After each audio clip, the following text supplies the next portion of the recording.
Well, hello, friends. Sunday, 31st of May, in the year of our Lord, 2026, or so the algorithm in this digital screen reliably informs me. Not that I believe anything that I see out there through the false light witness. This is a beautiful day. It's a muggy, humid day in Mexico. I'm not going to lie. It has its challenges. As you can see, I'm already dripping wet.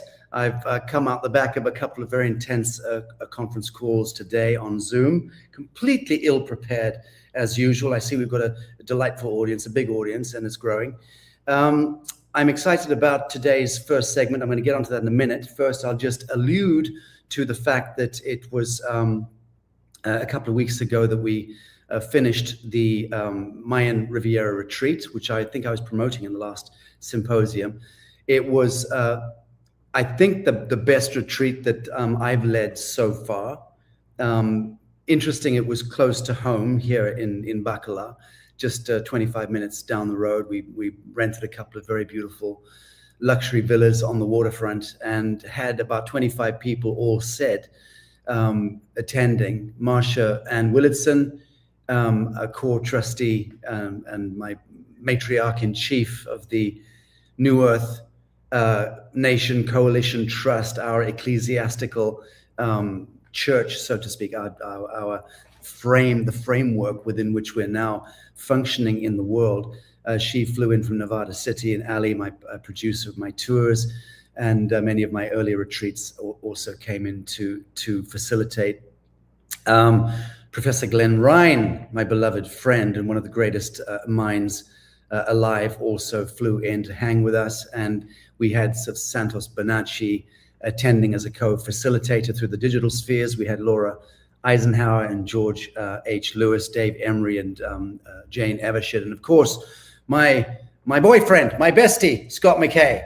And nobody can say anything about that, or he'll wield his tomahawk. But Scott also came in on the big screen and helped to bring us up to speed on a lot of the kind of geopolitics and what have you. The most interesting piece, I think, that occurred in the retreat was the synastry, group synastry. And I'm touching on this because it's a subject which I'm becoming increasingly passionate about. What I did was took the data points of every attendee, everyone that came in. Some flew in from Australia, Canada, United States, Europe, all around the world. And like I said, it was a small grouping of 25. Normally my retreats are 50, 55 plus. This was small. It was because I only did one media drop and to see if there would be interest, because we plan to do a number of these retreats moving forward here in Bacalar. And I'll speak more about that later. But as these people came in from all around the world at the drop of a hat, very short notice. And what I did was ask everyone on the first evening, I said, give me your date of birth, your place of birth, your exact time of birth, and then give me the city or the geolocation of where you're living right now, wherever it is in the world. That was the only data input. That was it. And then I took that into Kai, the engine that I'd been grooming, so to speak, with AI, and asked Kai to do the group synastry with the overarching question, what is it that is bringing this group of souls together at this vector in time-space on the banks of Bacalar Laguna on this date? Why? What is the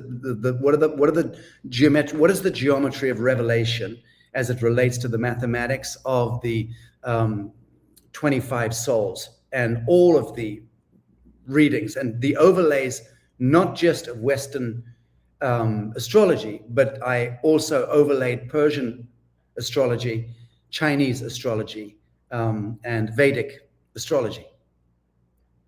It was a compound astrological overlay. Well, fuck me if that didn't give us an incredible insight.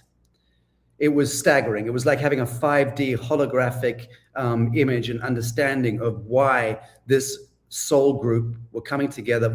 I then asked Kai to illustrate it, which Kai did. And the illustrations were staggering.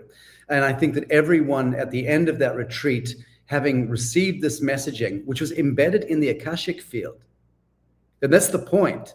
The point about the I am, the living witness, is that if we're still enough and we enter in perfectly into the matrix, we nest perfectly into the matrix without trying to escape the matrix, we enter the still point at the heart of the matrix, which is the only exit strategy from the so-called matrix. And that still point is bliss. That still point is euphoria. And that is where utopia exists. That is where the kingdom of heaven exists. That is where the templates, the blueprints, the immanent celestial blueprints of all of creation in the manifest realm exist in that still point. And you and I have access to that entire library, provided we are in perfect coherence with that still point. And that's my message. That's what I learned and have been learning increasingly. And that's where we're at. And that's also a good genesis point for the conversation we're about to have with my first guest. I will say, just as an enticement, before I bring my guest on, and kindly, Christy, throw up the image of Mount Shasta, the Shasta event. I put it in at the very end. There we go. I'll do it. Oh, so sorry. Thank you. That's it there. Okay. Oh, Christ Almighty. Okay, you go. Thank you. So that's the image. I'm not sure if you can read it here. This is the Mount Shasta seminar, which I will be leading on, I don't even know the dates. Let me just have a quick whiz. Okay, July 16th to the 20th. And this is a full day. This is the first time I've ever done a full day. And because I specifically asked beloved Jonathan Shalomar, my producer, I asked him expressly for a full day. I said, I need to be able to do my full delivery. I've never done it before. I'm always limited to 90 minutes or 2.5 hours or maybe 3 hours at the max. This is simply not enough for me to deliver my shtick, because I really want to deliver a whole system in one day. So this is now being broken up to, I think, about a 3 hour in the morning and a 3 hour in the afternoon, with pretty intensive and immersive Q&A session as well. And I'm calling this the Atlantean Betrayal. And I'm taking you on a journey from Newton, Descartes, Darwin, and Einstein to the dawn of the new Earth, this ascension spiral, which we're at the inception point of. And then the second part of my talk is the geometry of revelation, which is really unveiling the Alpha Omega new Earth blueprint. And again, this is the kingdom of heaven on earth, the 0 point social ecology and social economy, the true cost economics, the dissolution of government, the dissolution of all third-party intervention, the reconvention of the let's say the emergent angelic indigo human, and our inculcation into the Galactic Confederation of Worlds. And that's a language I despise. I just can't think of any other way to put it. But that's happening right now, like 26 this year into 2030. It's happening between 2030 and 32. We will all know. Every single sentient being on Earth will be born knowing. We're going to be being born through the waters of the mother's womb, down the birth canal, connecting to those very specific elements in the plasma of the mother's birth canal, and those microbial elements as they hit the oxygen and the light, preferably not through a cesarean or C-section, but straight into the world. That is the catalyzing moment of the human biome. And the moment the child then gets to the mother's tit and touches colostrum, that is the moment truly of inception. This symbiosis is activated fully. The biome of the child actualizes. And hitherto, in the last century, for sure, we have been utterly psycho-civilizationally, psychoculturally mind-fucked and degraded, downsized, downscaled, diminished, desecrated. We've been yanked off our mother's tit. We have had milk being replaced by formula and powder. We are being systemically poisoned, air, water, and soil. We know the story. I don't need to go into it any more than I've done for the last 20 plus years. But the point is that all ends in the next few short years. The new indigo angelic human is going to be naturally emerging. And more than that, they're going to be bringing into this world their stellar linguistics, their galactic linguistics are going to be activated, simply because of the nature of the geometry of light that is influxing our temporal universe right now, or our solar system, let's say. Okay, this is the dawn of the age of Aquarius. This is the hard forensic science and the mechanics, the mathematics, the calculus of what ascension means. And this is beautiful stuff. I am not speaking spiritual language. I don't have much interest in spiritualizing anything. I like red mud, feet in the mud, trenches, standing there naked, the Adamite, the Adam.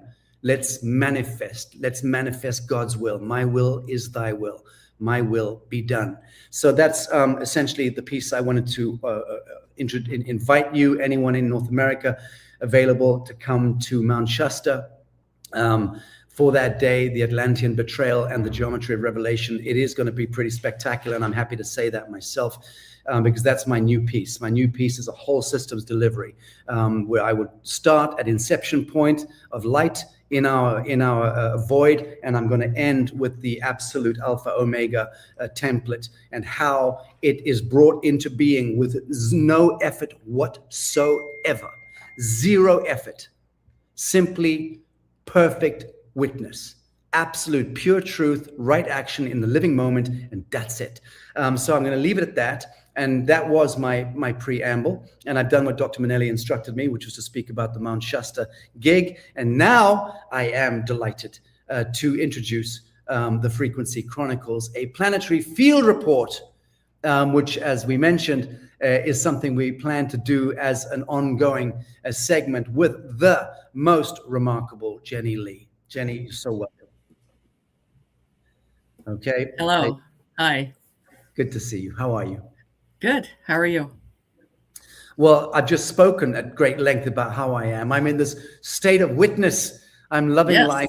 I'm loving life from where I be, and I'm just not able to, despite all of the obstacles, despite all of the treachery and the usual stuff going on, this kind of apocalyptic notions and totems that are being, conjured all around, and none of it has any traction, none, zip whatsoever.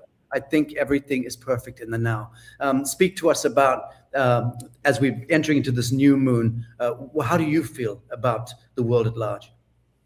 So the biggest thing with me that's been really concentrating for the past 3 months is what they extracted from us is the plasma, and the plasma is part of the memory that we're going to go back into. So this is where our soul makes that choice of what it decides what it's going to take on and what it's not. And that's why, like you said, I mean, you say words and then some of the stuff, it's odd how the words are the same in a different way, how it's all coincide as one language. But anyway, it's that stillness. And as we listen to the quietness, and it's not where you're listening to your ears, you're getting a vibration coming from your ears, but it's in the mind. And so everything's aligning. So we think, there's just one vessel of us, and it's just the higher conscience is coming together with all the memory. It's coinciding. But we cannot be in fear to process that. That's the whole thing. And so I tell people, you can look at the world as the 3D, and you can look at the direction as the 5D, and you stand behind a plated glass and you're just viewing, not attaching to either one, but bearing the witness. That's what we're supposed to be doing, because this event's going to drop us to our knees and make us humble. That's the whole thing.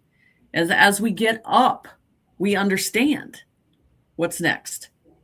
It's to redesign the world, to do the work with our hands again in villages, in smaller capacity, to communicate and talk on one-on-one.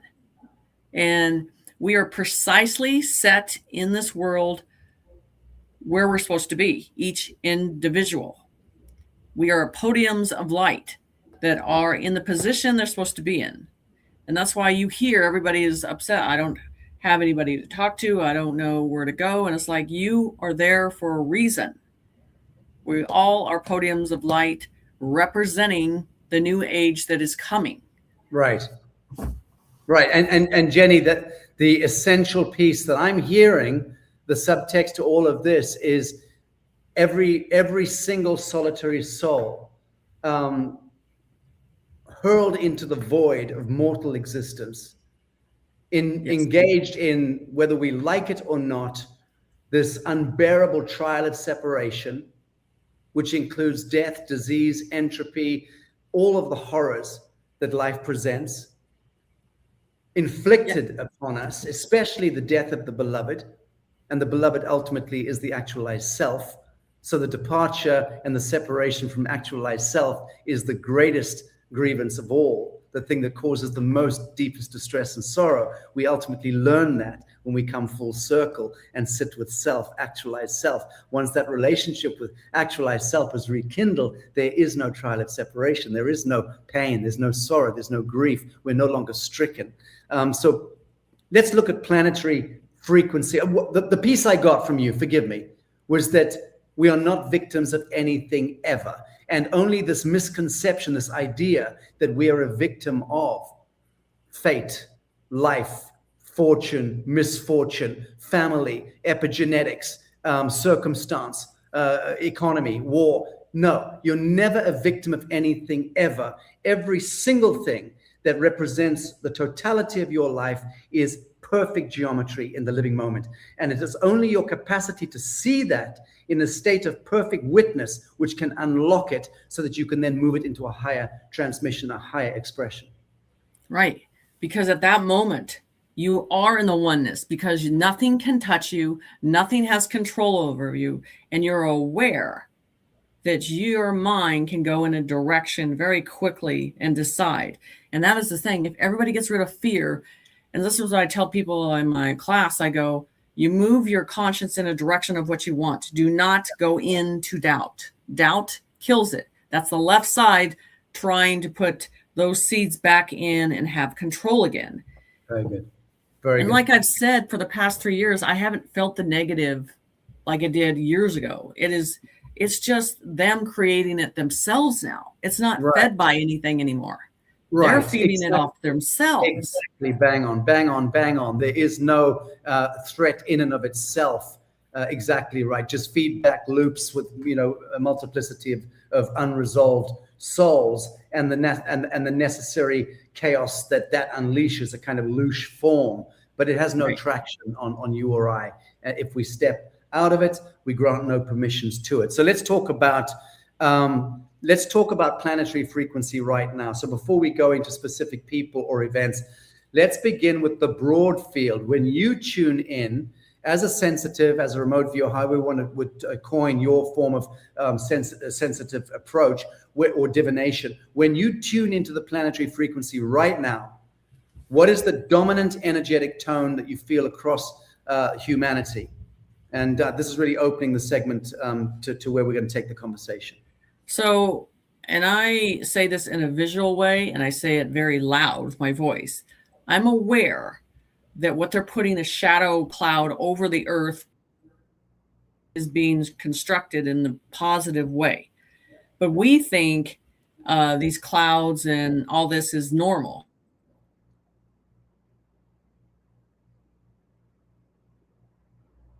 Oh, Christy, are you still there? Yeah, I'm here.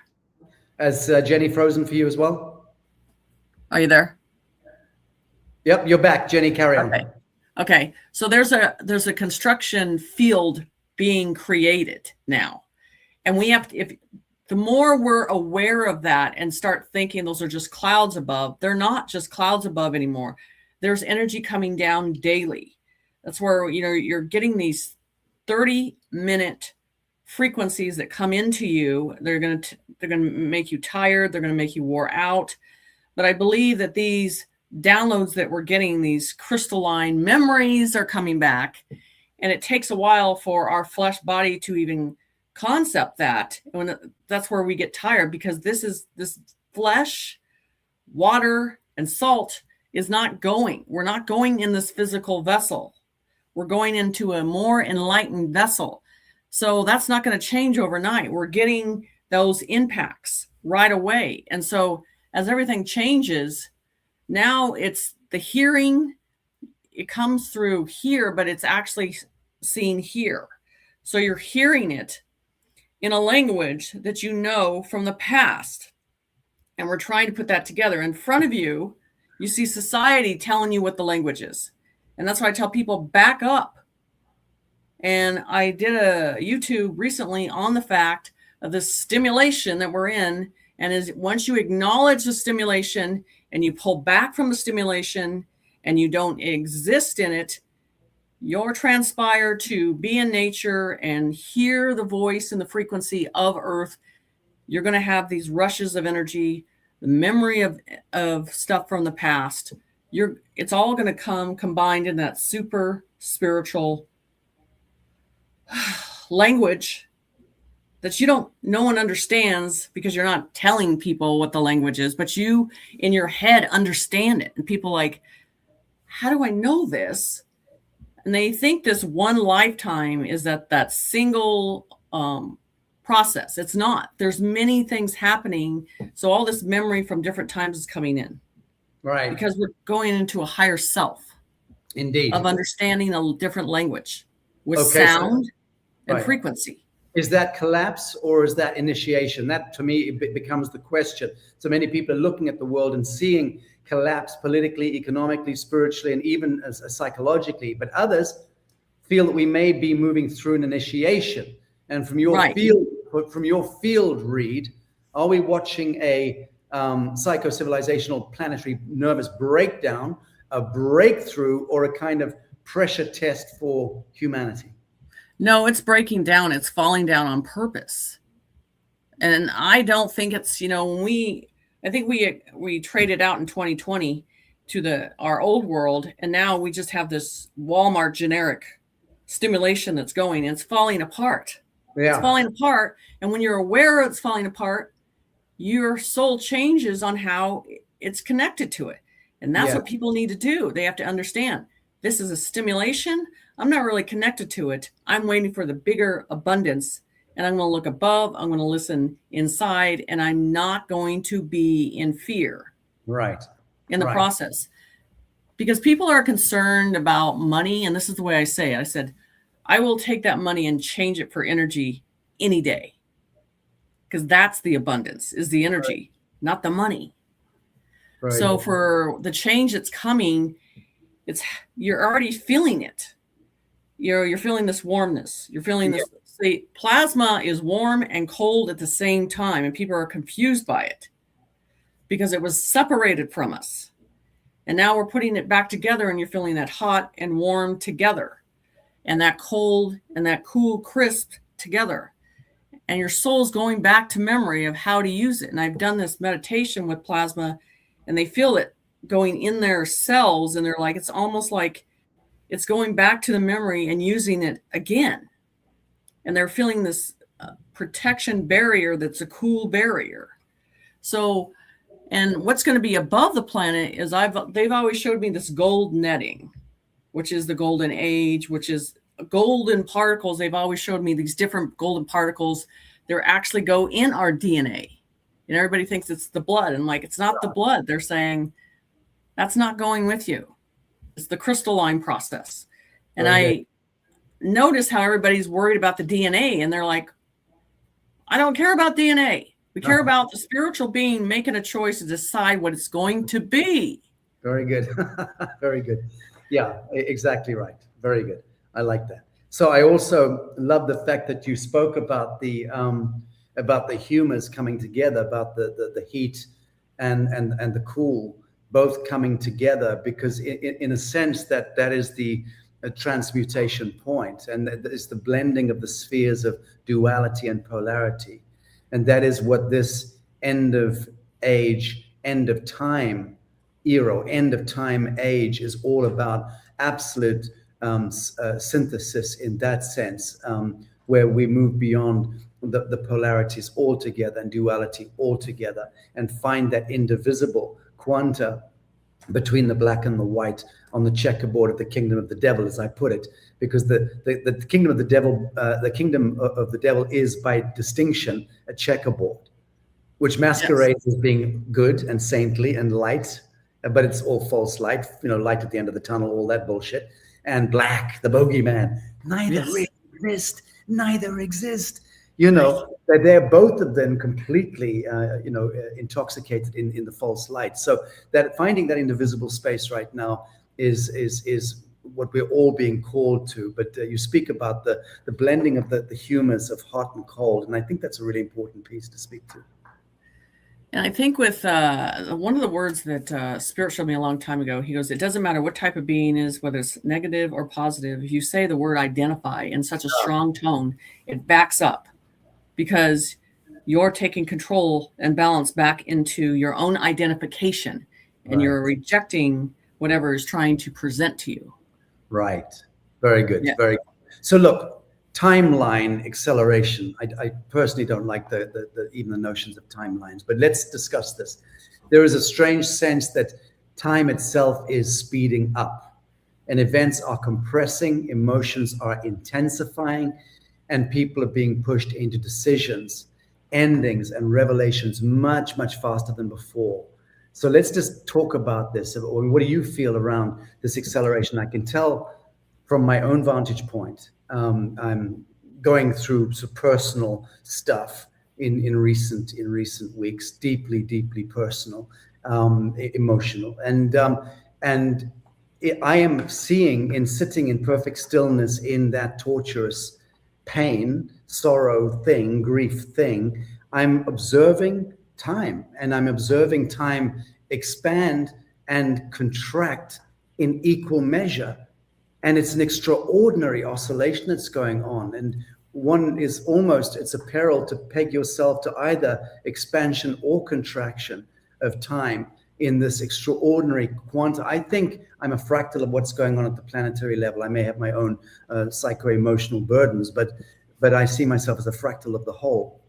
But speak about this subject. What do you feel around this so-called acceleration? Is that just another aspect of the false light? It is, no, because there's a genuine light with it. And this is, the Spirit always showed me there's a dim light, and that's the light you want to follow, because it has to do with your heart opening in a different way. But then there's this false light that you see everybody follow through. And they always showed me there's a different light, and you have to look for it beyond, not follow the sheep. Don't do that. So if I passed on and went on that side, the first thing I would do is back up behind the plate of glass and observe. Right. We don't teach that in the conscience of doing that. You observe, and then you're looking for the right light, because your soul's going to know that right light. Yes. And I always get a yellow pattern behind it, just like the sun has a little bit of it too.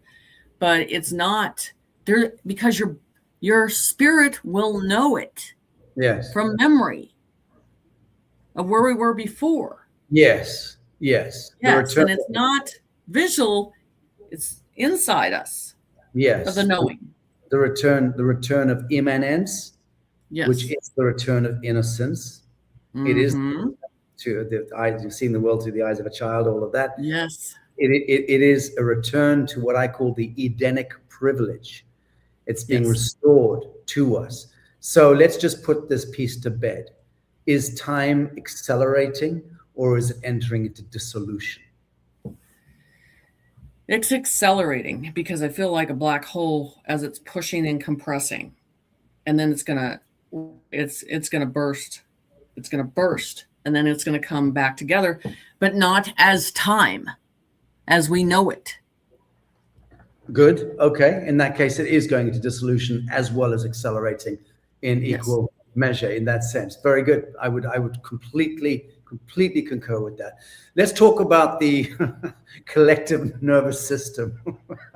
So when you read the collective nervous system, what do you, as a as a sensitive, as a viewer beyond the veil, sense that people are carrying right now? Is it exhaustion? Is it fear? Is it the fizz, pop, and crackle of awakening into a new paradigm? Is it overstimulation? Is it grief? Is it anger? What is it? Is it something deeper? So you're dealing with different levels, and that people are at different conscious understanding. So let's go with the advanced. Let's start with the advanced. The advanced right now, like I said, is people think you're hearing with your ears, and you're not. You're hearing with your mind. Your ears are just tuning the channel for that whole process. And then what they're recognizing is the emotion that you're getting is not yours. It's outside. Yeah. This is the problem. We keep thinking we're putting things inside. Stop putting it inside and putting it out. Good. And you stand outside that. So the more sensitive people that are aware around the 3D people with energy, it's going to consume you because they don't have any energy to give. They take what is yours. And that's why we're careful where we go at night and who we're around, because it's just like the angel said, when we wanted to come down and interact with the humans, we can only do it to a certain amount of time to teach the lesson and get back up because it had consumed us. So now we're here getting consumed because you're turning more into a light frequency than a body vessel of blood, water, and salt. We're changing. Good. So it's uncomfortable. And the Spirit told me, he goes, sleep. Tell me when's the last time you've seen an angel or a being have to go to sleep. Only when they have to go into stasis. So a spiritual being, say a person, a normal human has to have 8 hours of sleep. I don't. 3-4 hours what I work off of, and I'm fine. Very good. So we're all changing in different levels. So sleep, you just mark that off your list, go, and it comes when it needs to. Your vessel will work with what it has. Very good. But the people around you are the ones mostly going to consume your energy. So, and then there's these light flashes you're getting that are changing. You think you're seeing these glimpses of reality changing, and you think, I can't talk about anybody with this at all because they're not going to understand it. Yeah. It's like flashes of little mirrors, and you're getting that and you're picking that up. And that's why as a seer, I see through things in layers of light layers, and very people good. Are starting to pick up those layers. Very good. And the reptilians, these NPCs, they're glitching and you're recognizing it and you're like, yep, you know, good. And it's more surreal to be in a group and seeing it everywhere. So those higher understanding people are really adapting to getting it. Yeah. Now you got the mid-level that's starting to awake, starting to do the work, and they're starting to impact and feel it. Yeah. But they're in that tired stage. Yeah. And then an emotion, I tell them, be careful. You're thinking it's your emotion and it's not. Mm.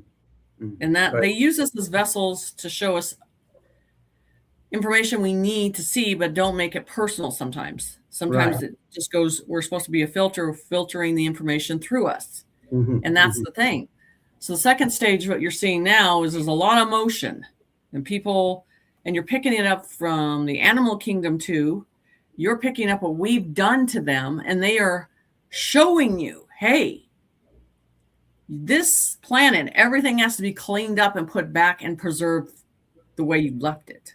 Right. And so before it was tuned out and no one paid attention. Now it's tuning in. They're telling you, they're communicating with you.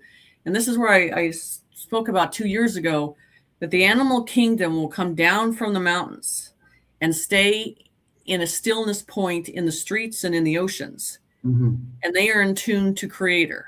At Indeed. That point, they are listening. On this subject, I'm going to bring something here. I have to show you. You were talking about NPCs. I have my personal NPC. This is a non-performing character. This is Ophelia, and I'd like to introduce her to you. And she's a little still point. Yep. And she's my little love, and she's making her debut today. But Oh, as you were speaking about the animal kingdom, I kept seeing her twitch yes, in her sleep on the floor there. yes, they are. And a lot of us intuitive people, we have to have animals with us 24/7. It's a guardian. It's more of a comfort process. Like I've always had an animal right by me from day one. It's Right. it's just an extra process we always have because it's an extra barrier that they are picking up, Right. and we don't feel at peace without that. Very good. But I also heard you speaking about the change in chemistry, so to speak, moving from kind of grunting, squawking, shitting, pissing, hominids, which I mean quite literally, because that's the baseline. I grew up in sub-Saharan Africa. I've spent years living in Egypt and moving in India and in Asia. The filth, the wretched filth and squalor of most of human existence is a very real, smelly, ghastly thing. Yes. In the West, we've groomed ourselves beyond it to some great extent, but it's a real thing. And I've always been fascinated at the blood and bones element of the human precondition, the mortal precondition, which is a stinky, squalid, fermenting mess, which Right. after a few hours becomes a wretched stench and then becomes disease within a matter of days. So that's just a baseline fact in mortal existence, which is so ungodly and so imperfect and so out of the angelic métier. So I've been looking to see where and how we not transmogrify. Well, yes, you could say transmogrify, transmute, transfigure, transform beyond those aspects of mortal existence. Will we be taking a dump in the new earth? No, and I have told him I want a pill that even stops it. Yes, right. I can't stand it. Right. Because, like I said, they consume things in a different way by energy. It's not the product of food. Right. And this realm is fixated on food. And they did that deliberately, where, I mean, I've always been less like, I don't really care. I can eat once a day and I'll be fine with it. I can, so the whole process is what I saw, I don't know, 5-6 years ago, they showed me all these stones in a circle. And they're like, everything is easy to get to, Jen. Everything that you need to access is easy to get to too, but you have to request it and you have to trust it. So that's why it's important to me on the ley lines and the pyramids. Our earth is a battery of pinpoints, and where we can pull in these sources through the earth that have been suppressed. That's why we need the plasma on top of the ley lines and the pyramids. It was all one active process at one time. Yes. And it was, and you're looking at animals and how they think it's normal to eat animals. And I'm like, no. I'm telling you, they're telling me the kingdom needs to work side by side again. And that's why you're seeing animals communicate different, because people are listening to what they're saying now. They're sensing what they're saying now. So for food and consumption, that's going to change. And people are like, well, how can that change? Because you're looking at things in a physical vessel. As you are enlightened and move through, just like sun gazing. People that sun gaze and they use it and they use the energy. We're going to go into that in a very faster way and have a choice. Again, a choice. Because I don't want food. I prefer not. Okay, well, look, thank you. Good. Congruent also with my thinking of the emergence and where it takes us. Rising beneath the surface. Let's look at that. What do you feel is rising beneath the surface that people may not be seeing yet? Is it a hidden truth, a collective memory, an exposure, a spiritual correction, or a new direction and paradigm for humankind altogether? Everything from the past is going to surface again. And that's what Spirit told me. Everything you think this world is a round circle, it is not. It is a Rubik's Cube that's going to flip again. And they showed me islands will disappear and then islands will be created again. And so there's these discs. They show me these. I drew them many years ago, but there's like 5, 6 different discs, and now they surface up, and now it rotates around, and that's how these plates are changing. What we don't understand is we think we're on the surface, and everything on the surface is what matters. What's beneath us has been there longer, and that has to surface to the oceans and to the lands, and the earthquakes that are happening. They showed me there's going to be big openings in the ground that are huge, that are just going to show up overnight. There's going to be plates that are going to show up in the oceans. And the part of California, I did a prediction on California, how once Mexico hits a wave of an earthquake and goes up towards the coast of Orange County, that water is going to go out to the ocean, and then there's going to be a current that sucks it all the way down into inner Earth. Like, where's the water going?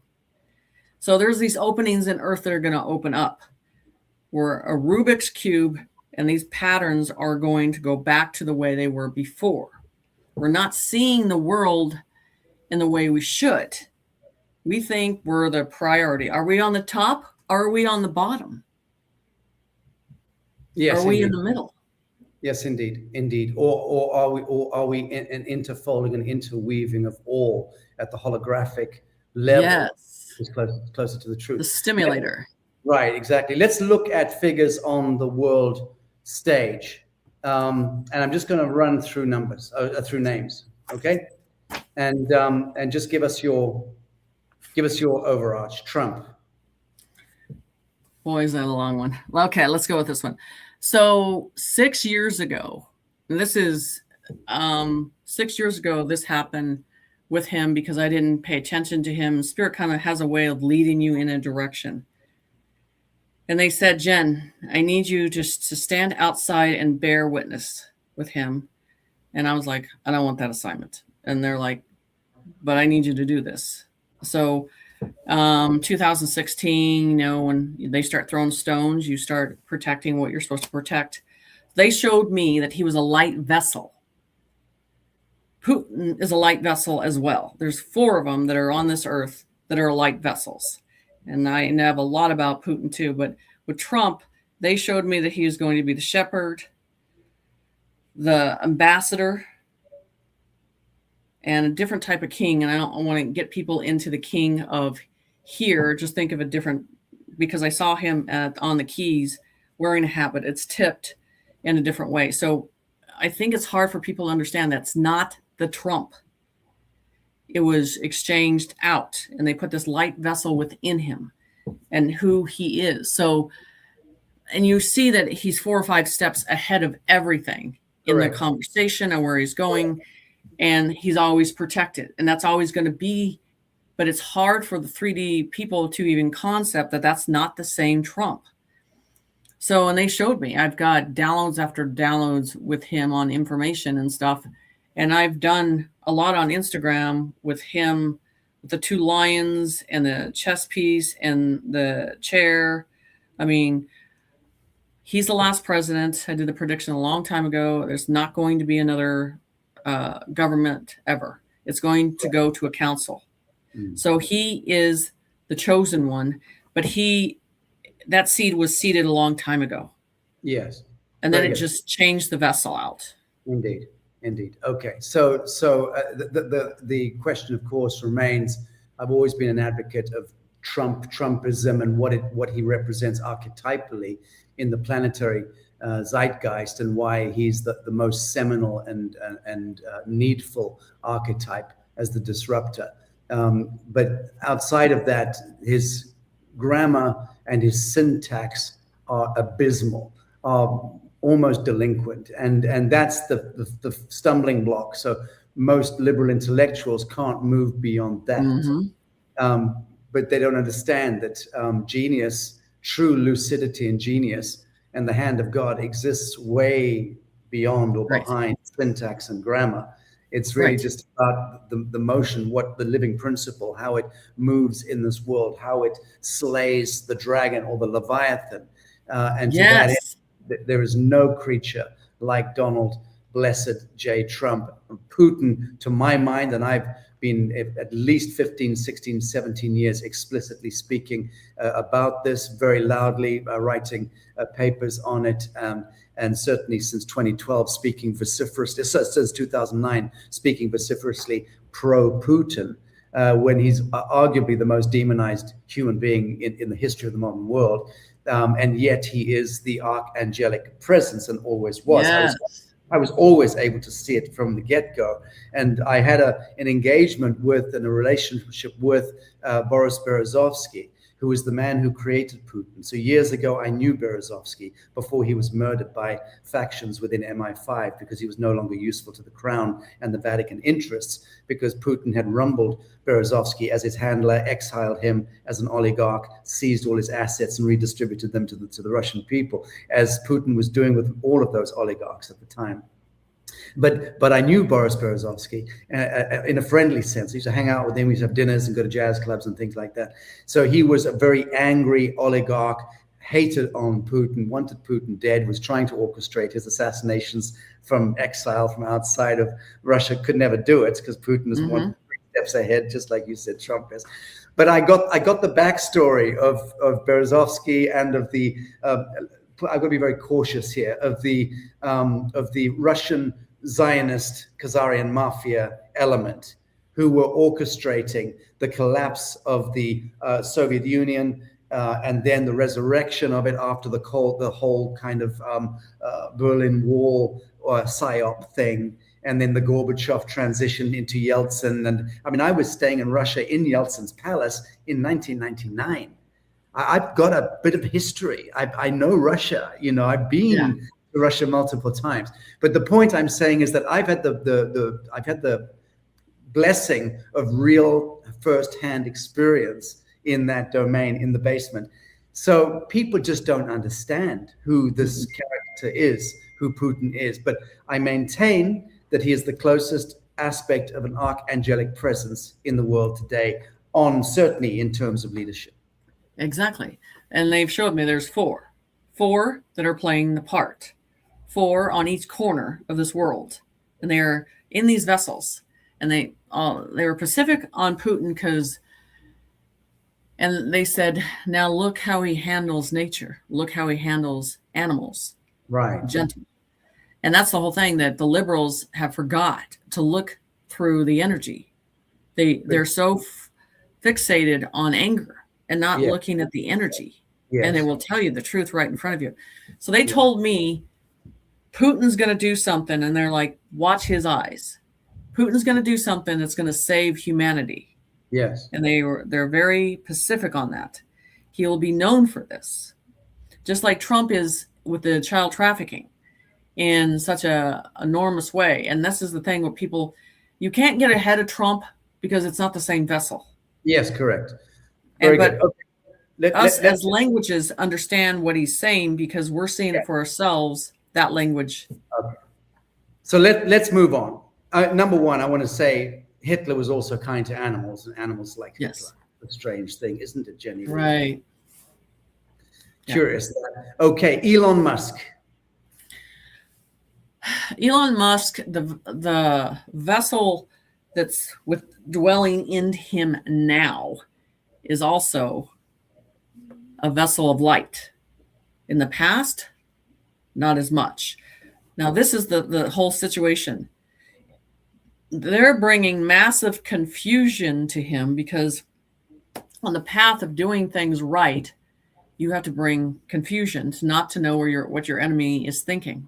Yes. So with him, I think those characters in him have changed 4 or 5 different times of those vessels. So that's why everybody's massively confused. And then you see Trump and him on the outs of things, but that's part of the game of the process that's supposed to be here. So he's bringing us into the higher technology advancement, but there's another vessel I think resides within his knowledge that's always been there. And it's hard for us to think, as a young kid that could happen, but it does. Yes. So it's been there for a while, but it's gotten in a lighter sense of things than it is the darkness side. Yeah. And we always Spirit always says you have a choice. You're either going to serve one master or the other. You can't serve both. And so they have brought massive confusion to him, but his advancement of his knowledge is for humanity.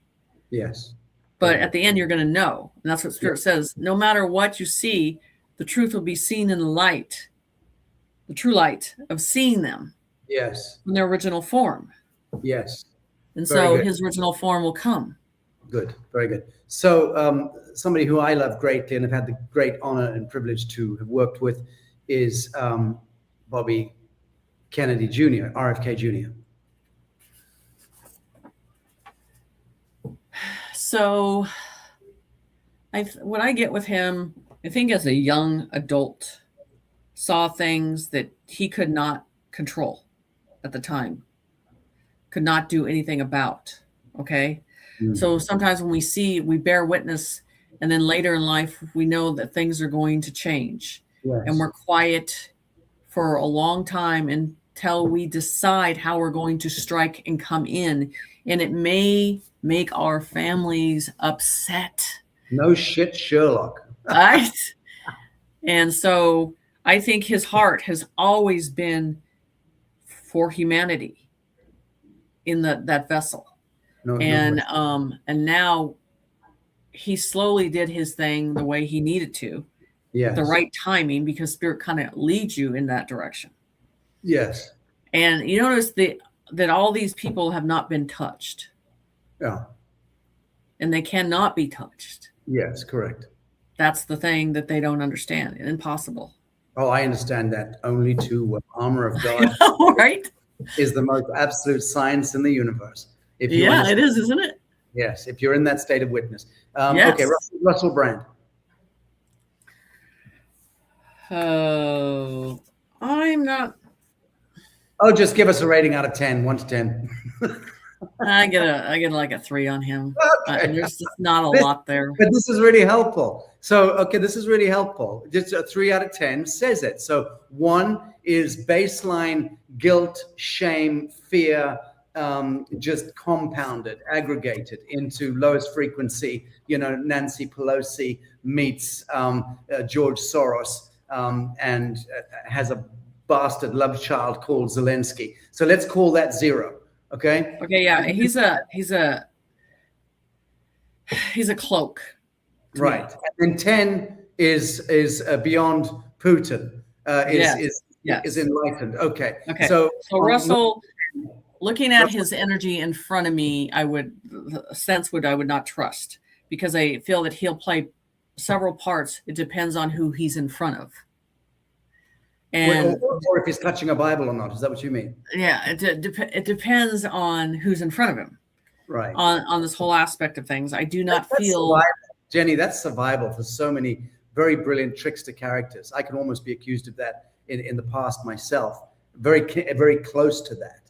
Pied Piper, jack of all trades, right. Quick mind and trying to survive and get, I empathize a little with Russell in that sense, but foundationally, 3 out of 10 is what you'd peg it at, more or less. Yeah. Yeah, very 3. Tucker Carlson. Tucker. No. Yeah. It is many characters at certain times, and he's played the part. And I think he's took money from the bad side, and so he sent. I think when you start to feel guilty, you send out massive confusion at first when you see the change that's going to impact you, and so do not trust him. Okay, so you're giving him a 2. I'm hearing 2. Okay, very good. Candace Owens. Who I've had engagement with, incidentally, and I know she called me about over a year ago, and we spent a very good hour on a Zoom call, and she wanted to speak to me about the Harvey Weinstein thing, because she heard that I knew the truth of what was going on in Hollywood, and she wanted to fly in and interview me for her show. And I said, let me think about it overnight, and then I thought about it overnight. In the morning, I woke up like, absolute no, I'm not going there. And I turned that down. But I have to say, I'm fascinated by Candace. And I think foundationally, other than being a newly reformed Catholic, she seems to be a very good human. But what is your reading there? So she's a high-minded individual that can concept information very accurately and hold that information. But I feel like there's a dittos of her that they've put out there on this process. And do I think that in the long run that she's going to be a big play part into this new world? I don't think so. I think she's one of those characters will be pushed aside. I feel that there's too many imbalances with her. So, and I go by the soul, and money hits on that right side too much. Right. Okay. Very good. All right. J.D. Vance, 1 to 10. Is that J.D. Vance? I don't think so. I think it's that guy with a mask, honestly. Okay. Very good. Zelensky. Oh, piece of shit. Yeah. Okay. So we're going to give him a 0.5. Well, yeah, he's down there with the devil. All right. I would agree with that. Tulsi. Who? Tulsi Gabbard. Kelsey. I can't get her face right now. She's just exiting. Tulsi Gabbard is just exiting as the director of national intelligence or something. Oh, okay. I know, blonde, right? No, that was Pam Bondi. Okay, Jenny Lee, you're forgiven, but you should know who Tulsi Gabbard is. So I'm going to let this one. I don't watch news. That's all right. I'm going to let this one slide. Charlie Kirk. Alive. I do not believe he died. I don't believe that a whole scene. I believe that he's part of the new collective process with this on the whole situation. So I believe that he was ahead of the game on everything and is a big key to this whole process that's happening. Right. Okay. So I believe that he'll appear in a good way, in a positive way, and have a lot more information on top of what he already investigated. But he had to play that part to that exit process. Okay, very good. Joe Rogan.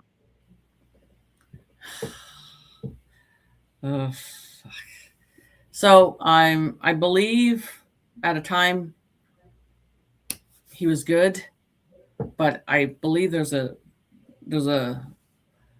two people playing him. I don't believe what I see in front of him sometimes is him, and I believe there's another vessel. Right. Very good. Netanyahu.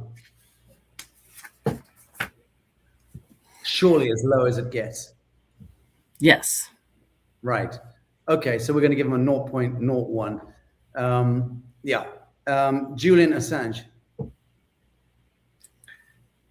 I believe he's tried to do the right thing. He got into the trap of the process of the situation. And maybe there's some stuff he should have done the right way and he didn't. And so he got himself in a situation he couldn't get himself out of. So do I believe the story of him and all that he knows and the knowledge that he knows will come out? Yes. Okay. But I'm wondering if he will come out in the public eye. I don't think so in that way. Right. Understood. Okay. Gilbert here is saying Satan Yahoo. I think that's brilliant, Monica, for BB Satan Yahoo. I like that. I'm going to use that. Edward Snowden. Same. Great guy. I think he was very smart, saw a lot of what the government was doing, and then decided to hold the information, hold the documentation, got it to a certain point. And didn't he exit to Russia? Yes. When he exited to Russia, and then I think he's going to have a lot of information in the future. He'll be a big part of it, but he might already be here. Right. Erica Kirk. Okay, say no more. That's fine. Good. Mark Zuckerberg. All right. No. So hovering about the 1 mark. Excuse me? 1 to 2 out of 10? Oh, 0. 0. Okay. All right. Very good. Final question. Who would you rather French kiss, Bill Clinton or Hillary Clinton? I'd rather die. Okay. Well, that ends our little frequency reading on these figures on the world stage. Thank you. Thank you, Jenny. You pretty much nailed it. I'm curious to ask you, though, the fourth archangelic presence, so to speak, at the meta-political level. We mentioned Trump, we mentioned Putin. Is Xi Jinping one of these characters? Yes. That's what I figured in my mind, absolutely. And who is the fourth? So you have Putin, Trump, Jinping. Yes. And then the other guy, which I've been getting, and you're going to be like, what? So they show me Elon, the vessel. I believe that too. I absolutely believe that. I've been saying it in the public domain, or my platforms. I've been saying that Trump and Elon are uniformly balanced. And then you've got Xi Jinping, who seems to be a very high frequency, and above all of them, I believe the unifying apex of that grouping is Vladimir Putin. Right. But I believe that Musk and Trump are perfectly attuned in that sense. And Musk comes in from stage left over the last few short years. Really, it's the Iron Man, and that was the whole kind of archetype. So it does make sense to my mind. And how does one icon aggregate $1 trillion of personal wealth? I mean, it's an insane idea. It makes Marie Antoinette, and it makes Marie Antoinette look like a pauper, at the height of the French Renaissance. So extraordinary times when one human being can aggregate such an inordinate amount of wealth. All right, very good. Well, thank you for that. Tulsi Gabbard is about a 3. Interesting. Yeah, I'm not going to pull, but I'm not going to push it away, but I'm definitely would not trust it in a vote situation. All these people, these angels are regions. So we're going into regions, and they're all placed in regions. And that's part of where we're going into the Council of Light. And that's where this whole thing with Trump's building in front of the White House, because it has to do with everything coming together and the celebration and coming together as a council. Yes. So very good. People need to get the old government out of their mind, because we're not going back to that.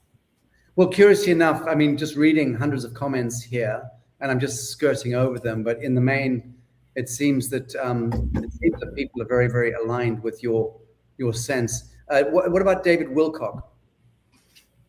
Okay, when I got that one, I just think he got a long time ago. They got to him a long time ago, and then or it was attempted to do certain things to him.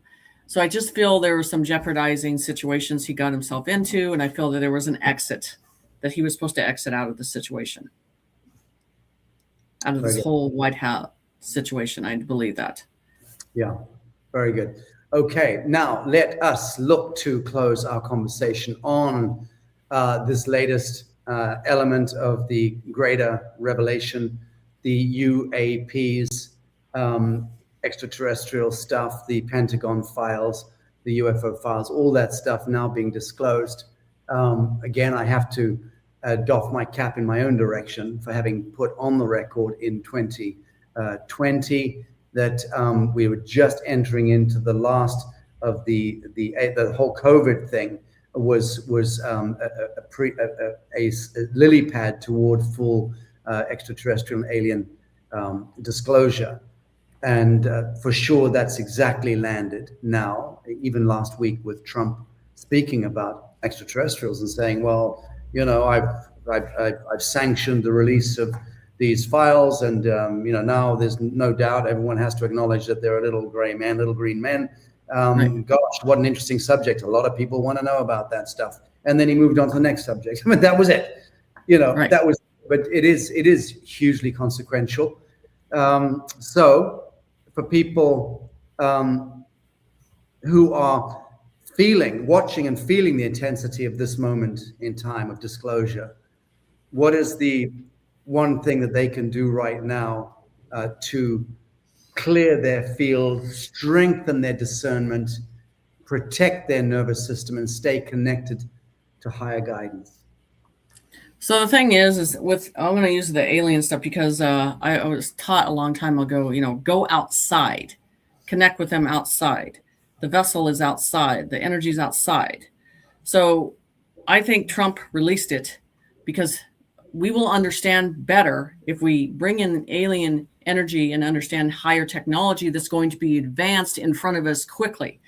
So they put those two together, we're going to accept it in a better way than accepting that a man has had the ability. Do you understand?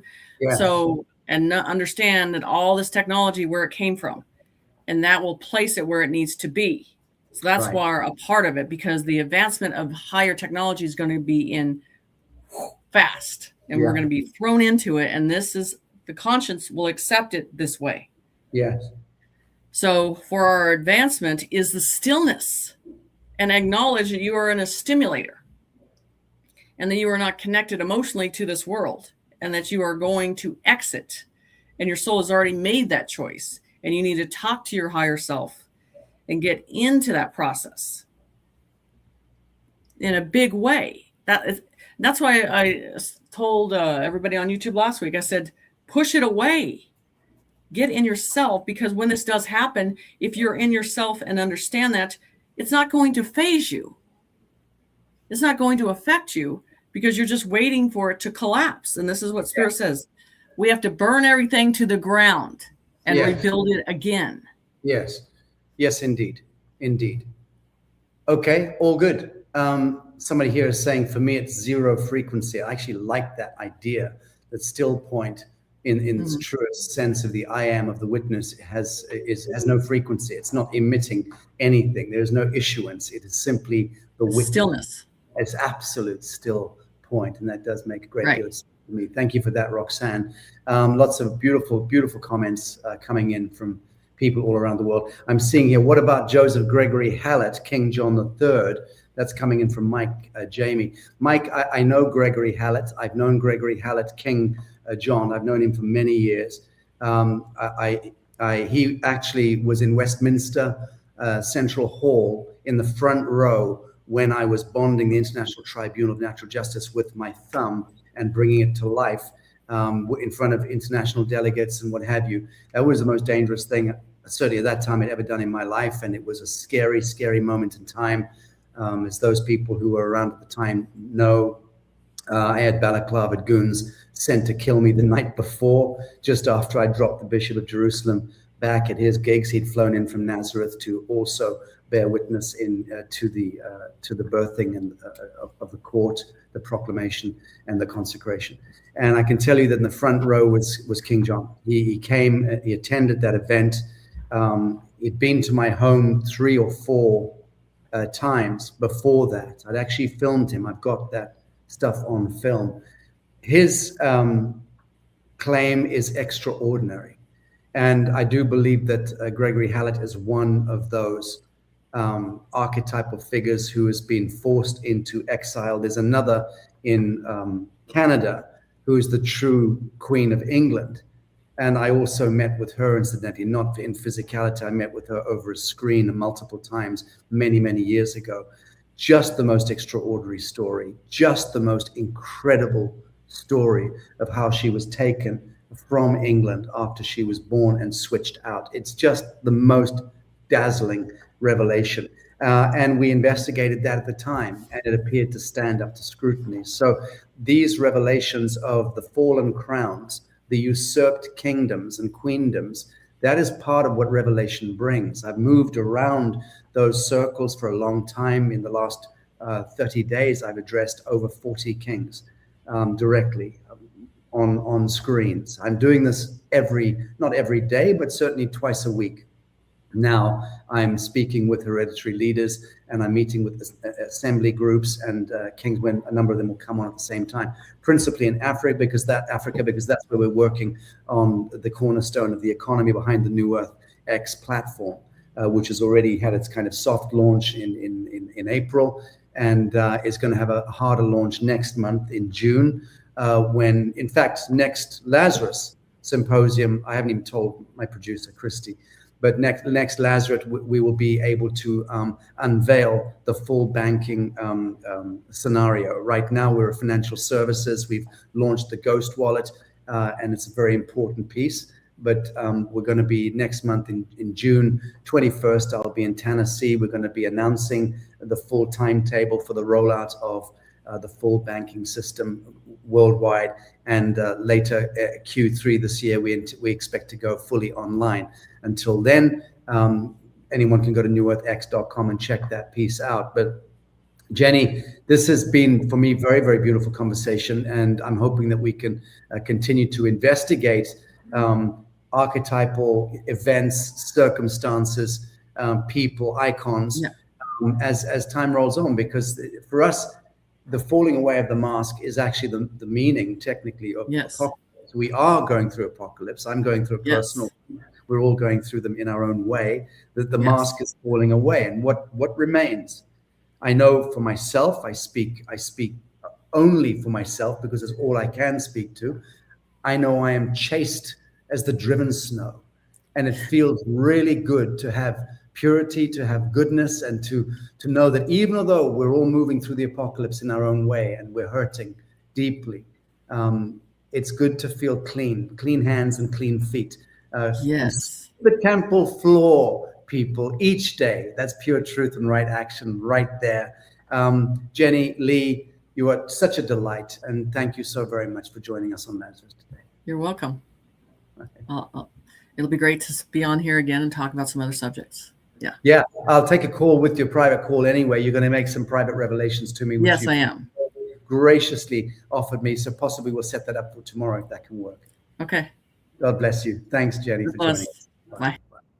Wonderful, wonderful, wonderful stuff. Thanks, Christy, for setting that opening segment up. It's so beautiful. And thank you all. A huge audience today, and great questions coming in and some very loving comments. Thank you for that. I would like to run quickly, Christy, if we can, the little commercial spot on the Ghost Wallet. Again, this is our first offering as we bring in the New Earth X platform, which is a complete full spectrum, autonomous and sovereign financial, economics, and ultimately banking platform where all humans who choose to can opt out of the central bankster, satanic, ritualistic harvest of humanity cycle and move into full invisibility and sovereignty and autonomy as it relates to you, your transactions, your money, and your future. And the Ghost Wallet and the Visa card that comes with the New Earth X Ghost Wallet is your start point. That is where you today begin to create a passive income if you choose to come into the platform. But check it out. Go to newearthx.com right now. Check out the Ghost Wallet section. A pop-up should hit. Go to that. Read the frequency asked questions, and then do yourself a favor. Buy the New Earth X Ghost Wallet. It comes with the Visa tap and pay card. It'll already be loaded up with some money when you receive it. And we've had problems with shipping last month. We've now changed the whole metric, and you can go straight within 7 to 10 days, I believe 12 days at the outset, you should have delivery of the Ghost Wallet. And next Lazarus Symposium, as I said, we're going to bring the full team on and unveil the full metric of the New Earth X platform, because that is all I'm focused on this year into next year. This is our delivery mechanism, our infrastructure and the apparatus for us being able to, again, opt out of the kingdom of the devil. All right, friends, thank you for bearing with me. I'll be here watching the symposium and reading comments. I might answer to some of them. Christy, if you kindly hit the Ghost Wallet commercial spot, and then take the symposium forward. Thank you, friends, and toodle pip from Ophelia.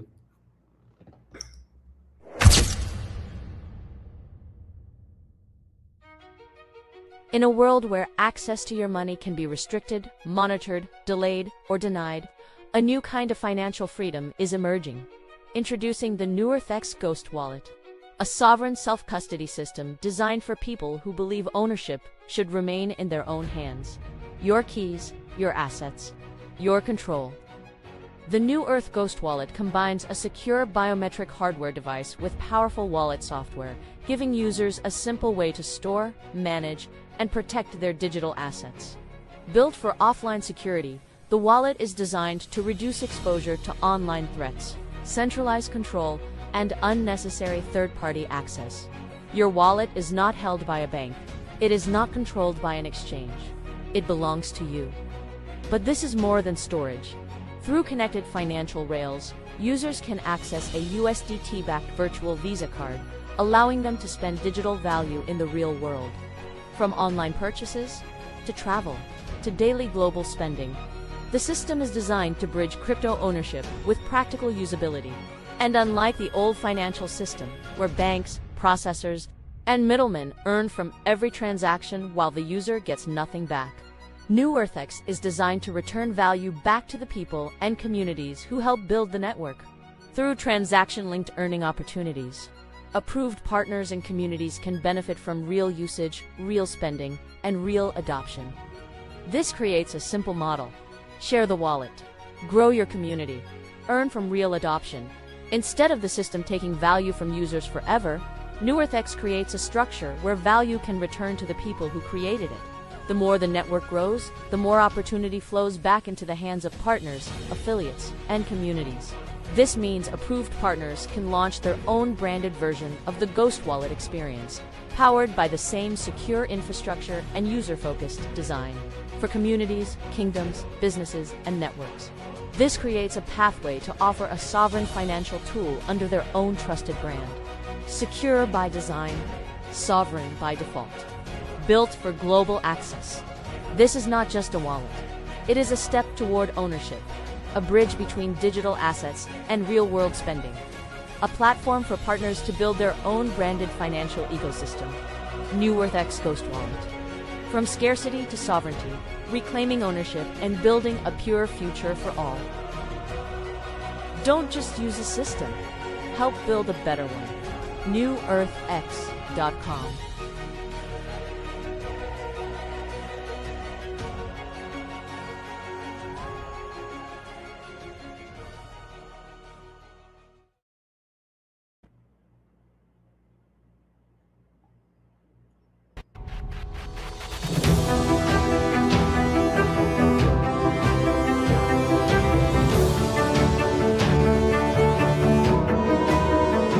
Well, well, well, Lazarus, the Bock Saga and the origins of mankind. I'm not sure that you get more abstruse a title to a segment of Lazarus Symposium than that. What I can do is offer you some of the greatest voices in the world today on the subject of abstruse archaeocosmology and things unknown. Guy Anderson, my new bestie, yes, and Elisabeth Bock and Charles Formosa. Friends, so happy to receive you all on Lazarus today. Thank you for joining. Thanks for having us on. Yeah, thank you. Very good. Thank you. I understood in the green room earlier that that Guy and Charles are already conspiring. And I think, Elisabeth, you know Guy, you don't know Charles. I've not met Charles. Very, very happy to have this this ensemble. And I have to say, Guy, your the graphic behind you, your backdrop is definitely the leading backdrop today. Thank you. I'm sorry if it's a little overwhelming, but it's the only one I've got. The sun is glaring through here, and my dog sat in the doorway, and I haven't got the heart to close the door. Fair enough. Well, look, by way of introduction, friends, what if humanity's earliest memories were never lost? What if fragments of an ancient world still survived, not only in myths and legends, but within language itself, sacred symbols, oral traditions, hidden sites, and the deeper architecture of human consciousness? So the Bock Saga stands as one of the most remarkable and controversial hidden histories ever brought into public awareness, preserved through generations of oral tradition and shared by the Finnish storyteller Ior Bock. it presents a radically different account of humanity's origins, and one that speaks of a lost northern civilization, cyclical catastrophes, sacred knowledge, underground worlds, and forgotten understandings of human nature that may have shaped cultures all across the globe. So whether we view this as history, memory, myth, or a fusion of all three, the saga challenges fundamental assumptions about where we come from and what we've forgotten and what humanity may now be remembering. So joining us for this exploration are these three great researchers whose work has examined hidden history, ancient civilizations, consciousness, mythology, and the enduring possibility that the story of humanity is far older and far stronger than we've been led to believe. So as mentioned, Guy Anderson, author of Tesla and the Cabbage Patch Kids, Rise of the Clones, the Cabbage Patch Babies, and Conspiracy Theories from Agatha to Zombies. Guy is a researcher of hidden history, lost civilizations, ancient mysteries, Tatarian studies, and alternative historical narratives. And his extensive work on the Bock Saga, particularly here, has introduced many audiences to one of the most provocative hidden histories of our time. Guy, you're so very welcome. Thank you. Thank you for having me. And I think your choice of words there is perfect. Provocative certainly is the word when it comes to Bock. Right. But so we can expand upon that later. Well, you know, so, sensible people check out on their feed have, I don't know, could be Tucker Carlson or Alex Jones, or it could be, even BBC or MSNBC feeds come up to teach them about the world. I have Guy Anderson that comes up on my feed. So when I saw your feed come up and the Bock and allusion to the Bock phenomenon, I was like, what the hell is that? It just tickled something in me, and I immediately contacted producer Christy and says, this Bock thing, we have to pick up on it. So I confess I'm coming in to moderate this panel knowing absolutely fuck all about Bock. So I'm actually here to listen and to learn. So let me just introduce Elisabeth Hancock, author of Human Origins, The Multiverse and Our Star Ancestry. And Elisabeth explores the intersection of consciousness, mythology, multidimensional reality, ancient wisdom traditions, sacred technologies, and humanity's deeper origins, if that wasn't enough. Her work investigates how memory, myth, and consciousness may preserve aspects of human history beyond the limits of conventional archaeology. Elisabeth, you're so very welcome. Thank you. It's lovely to be here. Thank you. Indeed. And Charles Formosa, our newbie, the researcher, presenter, and creator known for his exploration of Tartaria, forgotten civil, and creator. Researcher, presenter, and creator. Those are my notes I'm reading off. I love that. I want to be known as creator, known for his exploration of Tartaria, forgotten civilizations, historical anomalies, megalithic mysteries, and cyclical reset theories. And Charles specializes in identifying patterns that challenge conventional historical timelines and encourage a re-examination of humanity's past. And he also lives on the other side of the world. And so it's very, very late for him. Charles, you're so very welcome. Thank you for joining us today. Thank you for that introduction. That is the best introduction anyone's ever given me. Charles, that hurt. I'm sorry. Yeah, look that was pretty good. Diane. It was, though. I totally agree. I just love the way I could listen to you all day, Sacha. I really could. I absolutely adore your use of the English language is phenomenal, and I'm a huge admirer. Thank you, Guy. The same is true, could truly be said the other way around. Look, the keeper of the saga. Let's start here, and this is really kind of Guy's shtick, but obviously floor is open to Charles and to Elisabeth. But before we explore the Bock Saga itself, we should perhaps begin with the man who carried it into the modern world. Who was Ior Bock, and what was it about him and the tradition that he inherited that has allowed the Bock Saga to endure and continue inspiring such incredibly fascinating, fascination. It's among researchers of hidden history, ancient civilizations, and consciousness studies. It's a full composite here. Speak to that kindly, Guy. Well, the irony is that he's referred to as being a storyteller, not a researcher, not a historian, but a storyteller. And depending on who you speak to, he's either somebody that has rewritten our origins, where we typically would say that, as far as we know, we've got to look really at Mesopotamia, Sumer, and and Egypt, which is the narrative that we've been presented. He spins it on its head completely and says that that isn't the case at all, um, and and it's met with either people that find it resonates with their beliefs or people that immediately dismiss it and refer to him, as I said earlier on, as being a storyteller. And that is how he is described and portrayed. That, what he's presented isn't credible, but actually it makes an awful lot of sense. And he is another person that believes that we lived in harmony, that we lived in balance with nature. And that traditions were passed down orally as well as through our memory, through our very DNA. And we know that our DNA stores memory.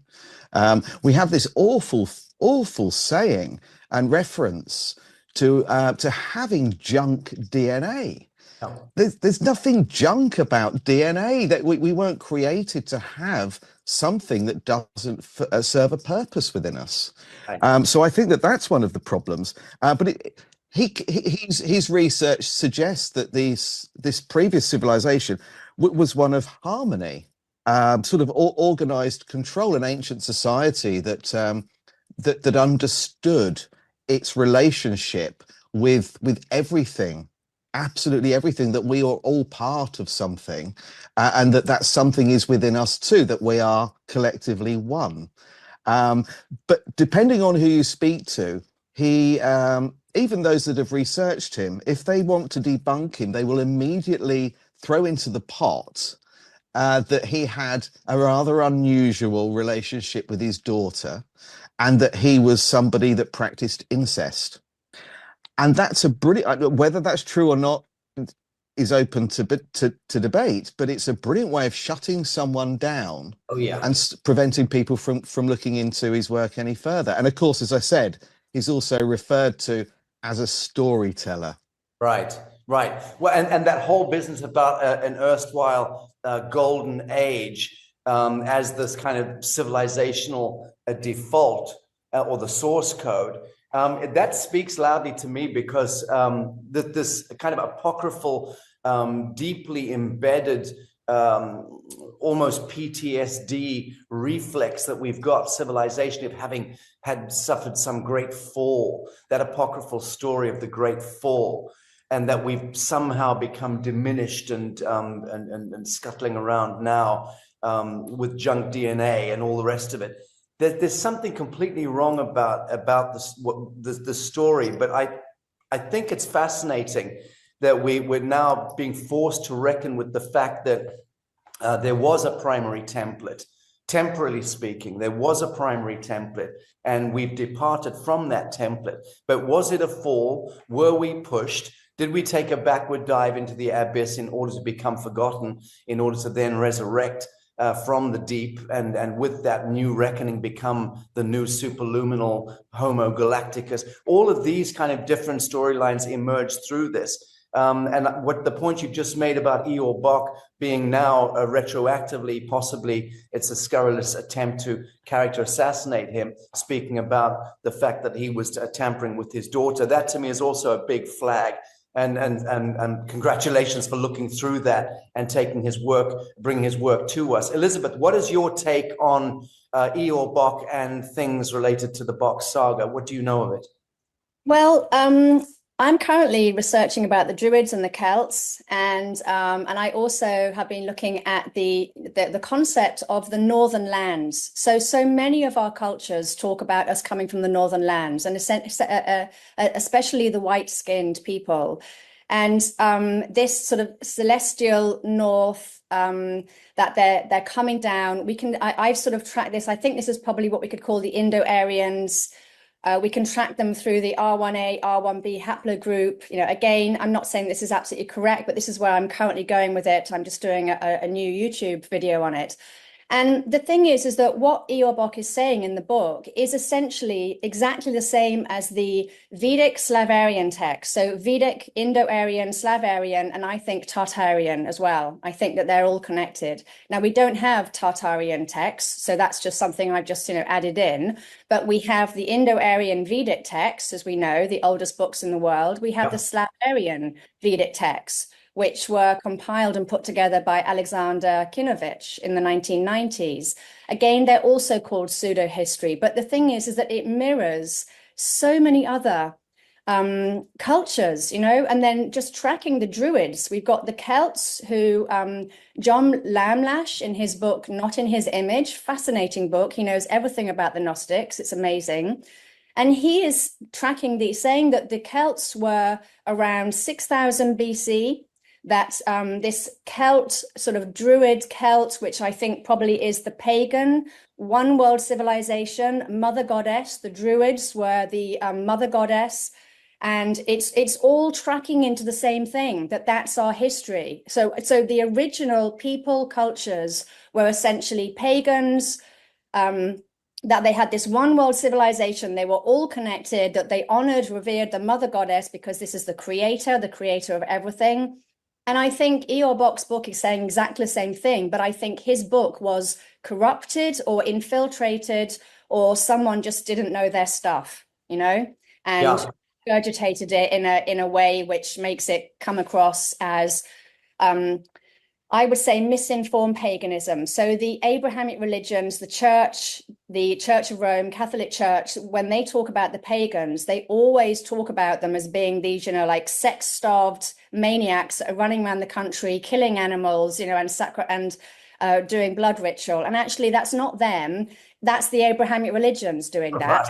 Right. The pagans were not doing that, So the pagans were not this misinformed people that Ior Bock is talking about. So I think it's just been corrupted, and maybe just the person who wrote it, the stories that were passed down orally, maybe it was just Chinese whispers, something like this. Right. It's so difficult, isn't it, to work our way through the deceptions of history and all these various narratives that have come in, and then you compound that with the Midnight Masons and the secret societies and their obvious subversion of everything. And it becomes almost an impossible, I would say almost entirely impossible, to deduce truth from fiction. And yet here we are, four souls gathered today, and we are looking to try to divine the source code of truth and veracity through all of this extraordinary fog. Charles, before the flood, let's just look at that. Yeah. The Bock Saga describes an advanced northern civilization existing before a catastrophic upheaval transformed the world. So when viewed alongside flood mythology, ancient migration stories, and evidence of recurring civilizational collapse, what larger picture begins to emerge about humanity's earliest history? Also wir hatten ein Paradies. Is what this German writer said about it, that there was a paradise, a perfect world, a balanced world, where basically we understood how to control the magnetic and the electric, and we knew that our only job was to connect the two together. And I think the Bock Saga, like every other hippie at the time, right, was connecting to ancient knowledge. And sometimes that happens really quickly and you don't know what happened and you've got no memory of it. And sometimes it happens slowly, gradually. You wake up to ancestral divinity, right? And if it happens slowly, I think you can then start to write it down, and you can remember dreams you have or astral projection that you've been forced into. This is all ancestral knowledge trying to give you purpose. And then a lot of people do say, oh, we can decalcify and somehow that'll help us, but it's actually the complete opposite, because everything's inverted. We are supposed to calcify. We're supposed to grow a crystal. We're supposed to grow crystals. This is my firm belief. And what the what was his name again? I forgot the guy's name. Ior Bock, right? He presented to the public in 1984 the concept of a creation myth, but actually he wasn't saying anything new. He was saying exactly what the Gnostics said hundreds of years before him. He was just connecting to his own ancestral knowledge. So when somebody claims, for example, oh, we will return to the north, well, there isn't anywhere else to go because I firmly believe we don't live on this heliocentric Earth. So yes, we are all magnetically drawn to the Fall River Rupes Nigra. So when I think everything he's saying, I completely agree with. Like Frey and Freya, Esser, Vana, the people, the builders, and the ruling knowledge, the people who pass on knowledge. And you have that with like a lot of big historians, especially alternative history historians. They do say that there were a small number of people that were passing on knowledge to everyone. And that's why you get these parallels between every society has the same halo, the same virgin birth story.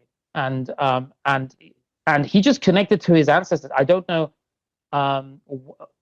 if somebody is painted as a villain, I think it's because they got it right. Don't judge anyone until you found out the truth yourself. You have to be autodidactic, I always say. But everything I'm saying is stuff that other people have said. None of this is like something I've discovered. But there was a golden age, and it definitely ended. Somebody hijacked the energy grid, this lattice energy grid that covers the whole realm. That's why cities are in certain locations and not in others. That's why they sealed all the entrances into the main part of this realm, which is underneath us. The main part of our reality is underground. Right. Don't go up here. If anyone's sending a rocket up here, any millionaire, billionaire is sending up some kind of rocket, that's an illusion. They're just hitting water, firmament. Every civilization has engraved that into the very foundation of their religious beliefs. The real thing is down underneath us. That's the black sun. That's where the ocean is. That's where all those creatures went that we used to paint onto our maps. They realized, oh no, a bunch of no frequency, people that literally think they're looking at 3D. We don't even see 3D. Yeah. I just worked that out last night. We don't even see 3D. We are lying to each other, telling each other, oh, we have three-dimensional vision. We don't. When have you ever looked at anything and thought, that's real, that's 3D? I'm looking at something 3D. We are being given this illusion that we are great. But the truth is we are nothing. We are this very low frequency, eating, defecating creature that we can't even see outside ultraviolet infrared. What right do we have to sit here and say, oh, I can see 3D. Yes, we have 3 dimensions. Yeah, we don't have 3 dimensions. We look at a TV screen and we see some influencer at some student conference get shot in the neck, and we straight away believe that happened. If you look into that properly, there are so many signs that was a hologram. Like, nobody's talking about it, and if no one talks about it, that means it's the one thing that pulls the rug out from under them every time. Did you mention Alex Jones earlier? Did you? Yes. Yeah, so Alex Jones got lost all of his fortune by talking about one of the shootings. Sandy Hook. Sandy Hook, right. So why do you think he lost all of his fortune talking about how that was fake? Why? That's why he lost his fortune, right? He lost everything he had, but went to almost certainly, yeah. His whole empire, everything he built over decades, right? So I think that's important, If you literally lose your platform for talking about vaccines, then maybe that's important, Yeah. If there's Candace Owens talking about how the Prime Minister of France is married to his own father, and then suddenly she gets villainized after literally being on the front of, I think, the cover of Time or Time Out. She was on the cover of like one of the biggest magazines in the world for being the most viewed YouTuber. And then suddenly she's gone. She's like villainized, canceled. They like to cancel. This cancel culture, right? Right, right. So maybe that's something to look into. Okay, so then let's drill into this. So we all know that. I mean, I'm pride myself in being one of those frontline activists, conspiracists, people who've been veterans. I've been at it for over 25 years, and like David Icke and a handful of others, we've been at it an awful long time. I'm still see the world through the eyes of a child every day. I'm deeply inquisitive, throw myself into the fray. I couldn't give a fuck about all of that nonsense. I think that we're defining we're defining the new earth. I know that I am. I know that I'm directly involved, as are all of us who just seize the mantle, the divine mantle, and charge ahead and imagine and dream wisely, as the Aboriginals would have it. Just dream wisely, because that's how manifestation occurs.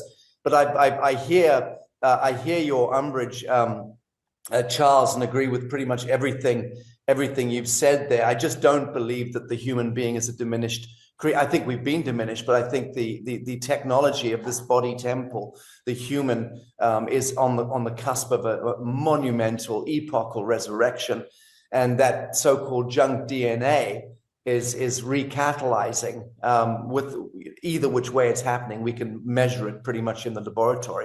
So something is re-alchemizing, and this remembrance, of which you become a very important researcher and advocate of pure truth and inquiry and restoration, restitution, and all the rest of it, I think is so damned important. I mean, what we're doing here, all of us, is so damned important. It's the tip of the spear of the geometry of revelation itself.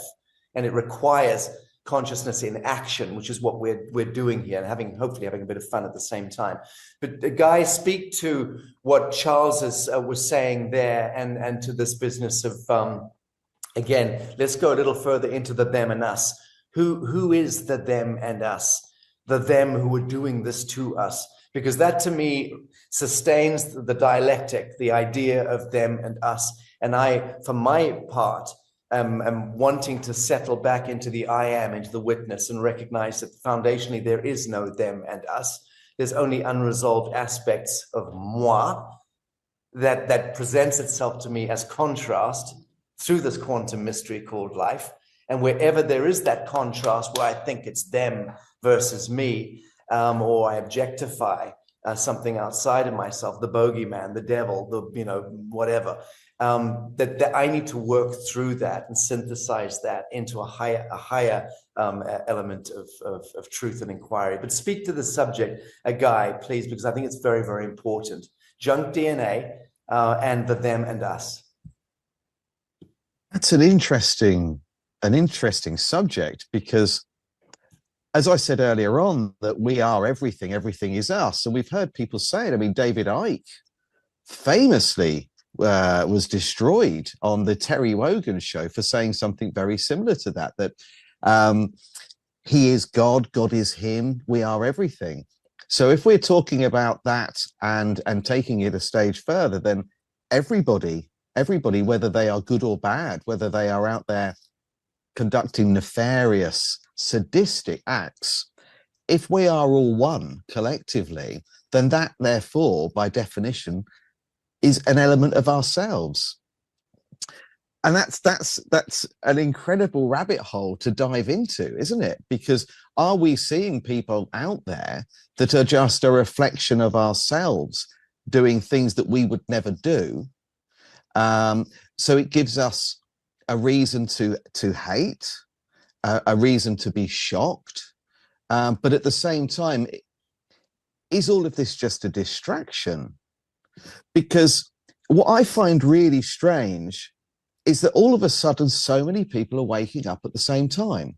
All of us. I mean, the reason that we're talking here now, as you said, you've been at this a long time, and people like David Icke have too. But for some strange reason, since the pandemic, so many more people have suddenly become aware that there's something else going on, that we aren't who we've been told we are, that we have more power than we could ever begin to understand, and we have the capability to activate senses that have been dismissed. For example, we are incredibly impressed by the fact that a bird has what appears to be an inbuilt compass that can detect the North Pole.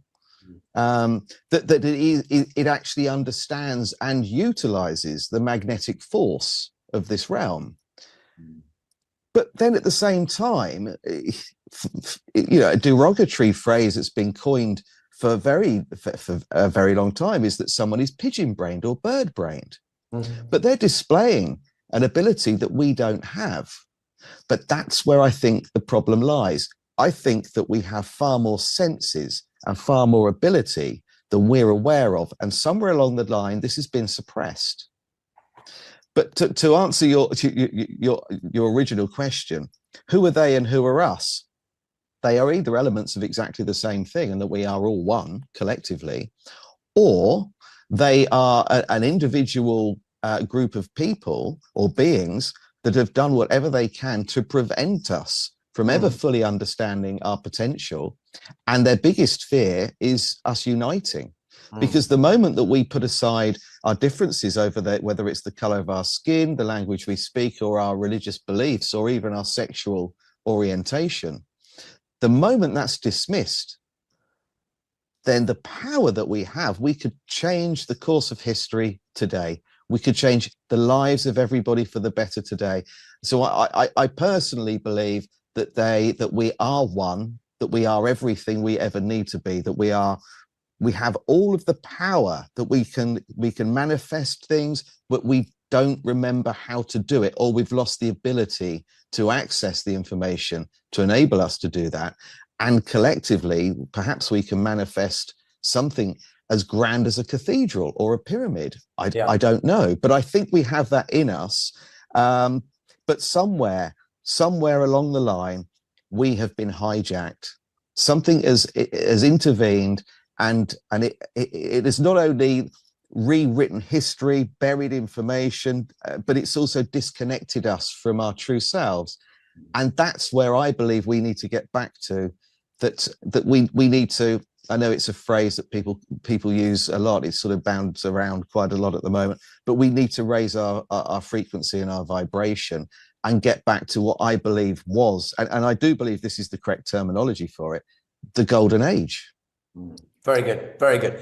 Agreed. So third-party intervention is the issue. That's the kind of reflex that we all have.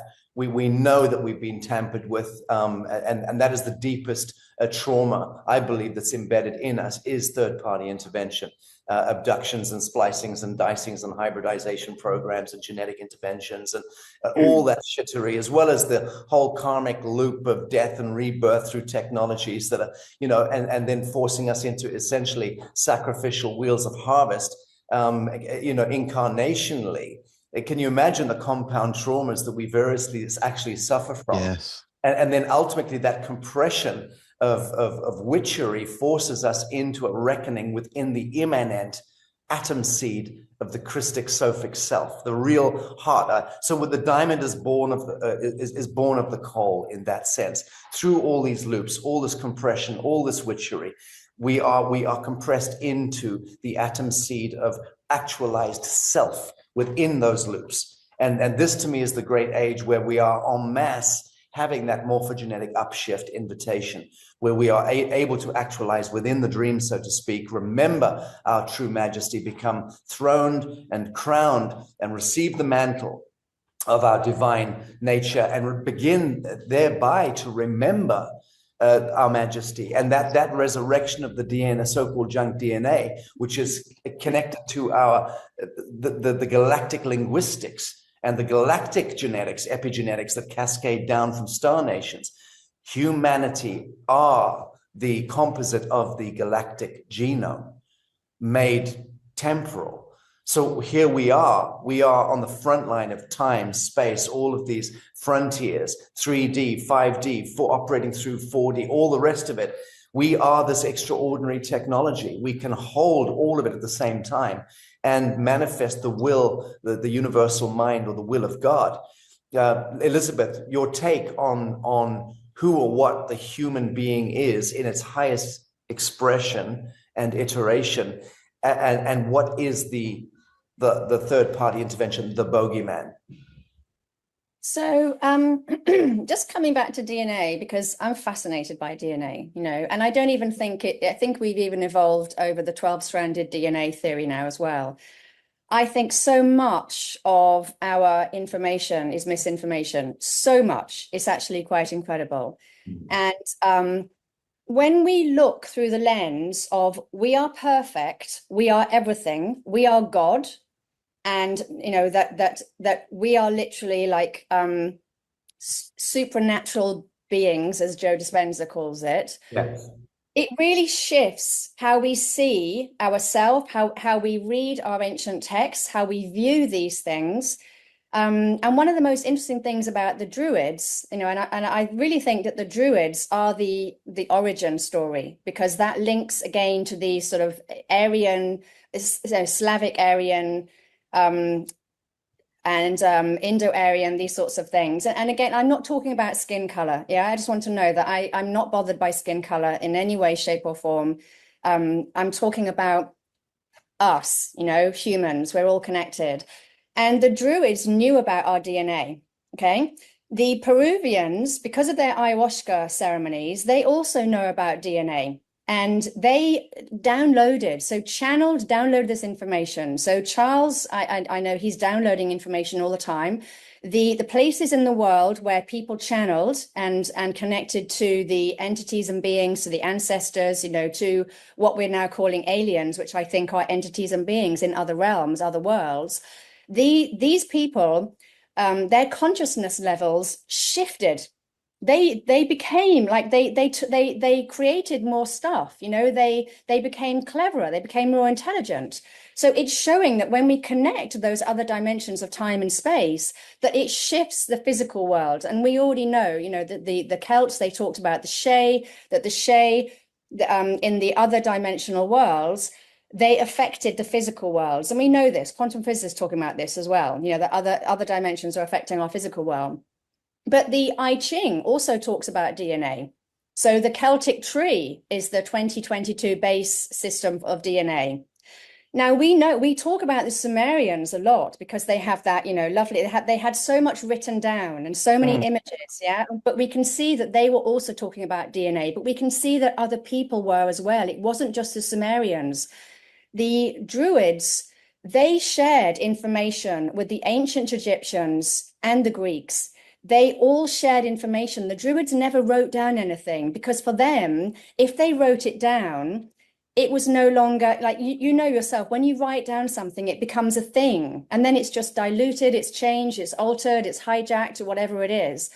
You can't write down these stories. And I think maybe that's happened with Ior Bock. He wrote down the stories and they're not the same as he was taught. And he was taught those stories for 20 years by his mother and aunt. So there's something in there, definitely. But it's always, to me, it's showing that, yes, there was something in our past. And I think, again, it's shown in the one world civilization, the mother goddess, which the Druids followed, all of that. They worked with the sky. I think that there is stuff in the sky, but it's spiritual energy. And Dr. Ibrahim Karim talks about this, linking spiritual energy with earth energy. And this is what the Druids did. The Druids didn't talk about idols. They talked about the sky energies. Again, we're thinking about other dimensions. You talk about hyperdimensionality, and like we can see now this is all coming back to life, isn't it? We're understanding that we're not a fixed solid ball of lava or rock or whatever. We're not that this world is multidimensional. It exists in what Dr. Nassim Haramein calls quantum vacuum fluctuations, what Michio Kaku describes as other dimensions, but they're not places to go, they're states of being. And this is what I think happened, was that because the indigenous tribes, they talk about, it wasn't the gods that left, it's we that left. So we were in 5D, we were in this heightened state, in this sort of, this more dreamlike existence, and we dropped, our consciousness dropped. And I do think that something did that. Now, I'm not saying, I know that serpent gods descending from the sky are talked about in so many different cultures, it's hard to ignore it. Not saying it's that, but something did happen and our consciousness level dropped. So for me, Myth is memory. Epigenetics proves that we have these memories in our body. I work as an energy healer. You know, when you release the trapped emotion, the memory, you're releasing the pain and suffering from the person, the disease. And if we think about that, oh, I've just lost my thread now. Well, I tell you, I like where this is going. I'm trying to really forensically get down to the threshold event, archaeohistorically. Yes, That's why I asked, who is the bogeyman? Yeah. Yeah, so these serpent beings descended. Now, when they came, I think they started the flood. I think they then came here, and this is talked about in the John B. Leith book, which is a fascinating book. I think half of it's, you know, wrong, but it's fascinating. And so something came here, and they descended from the sky, not from the sea. And this is mirrored in the Dogon stories with the Numu. Yeah. You know, it's all the same stuff. It's all the same stuff. And they all seem to be pointing to something came here, invaded. And I don't think that they changed our DNA. I think that they lowered the levels of consciousness. And that's because this is not a fixed realm. This realm is fluid. Yes. It's multidimensional fluid. It's not fixed. And that's where it's all gone wrong, is materialism. Materialism came in, and we all got stuck in this materialistic viewpoint. And we need to come out of that, go back inside ourselves. You know, the outer world changes through the inner world. We go inside ourselves, raise our vibration, raise our levels of consciousness, which is the same thing, up, and then we will start to see a different world around us. Well, there's contractions and there's expansions. There's electro and there's magneto. There are rises and falls and ebbs and flows of civilizations. There are cycles, endless cycles, and cycles in that sense describe polarity and duality. The galactic day, galactic night, and so on and so forth. I think what's remarkable about the threshold that we're on now is that we're departing polarity, duality, temporality, time itself, and now through the grace of the eternal living witness of God, we're moving into what I would loosely call a spiral of ascension, moving into the quantum, leaving the kind of temporality and duality and polarity. So that seems to be the threshold event here that we're facing right now. I could mathematically, I believe I know the date when that's going to happen. And incidentally, last week, Mr. Google, Boogle, Schnoogle, whatever his name is, yes, predicted AI. Yeah. Eric, the guy who predicted AI before anyone else knew about it, he finally came out last week and said, oh, 2045 is the singularity event. Well, I've been saying for 5 years, based on my calculus and deductions, that 2046 is the vertical ascension event. And I know the math that I'm using, and I happen to know I'm right. But I was fascinated last week to see that Google's maestro, whatever his name is, Eric Schmidt, whatever his name is, has now predicted the singularity event as 2045. We'll all be around to witness it. Be sure, all of us, because we're also moving into the recursive now in terms of systemic age reversal and longevity and so on and so forth. That's another story, which is also connected to ancient futures. But I'm trying to look at what was the last threshold event. We speak about the brotherhood of the snake emerging through the fog of the Naga and the Nephilim. Charles, speak momentarily to that, and Guy, by all means, chime in as well. But I'd like to hear Charles's take on this. What was that threshold event that seemed to create a monumental downshift archaeohistorically and downgrade us? For sure, that occurred. Who or what was the bogeyman at that threshold event?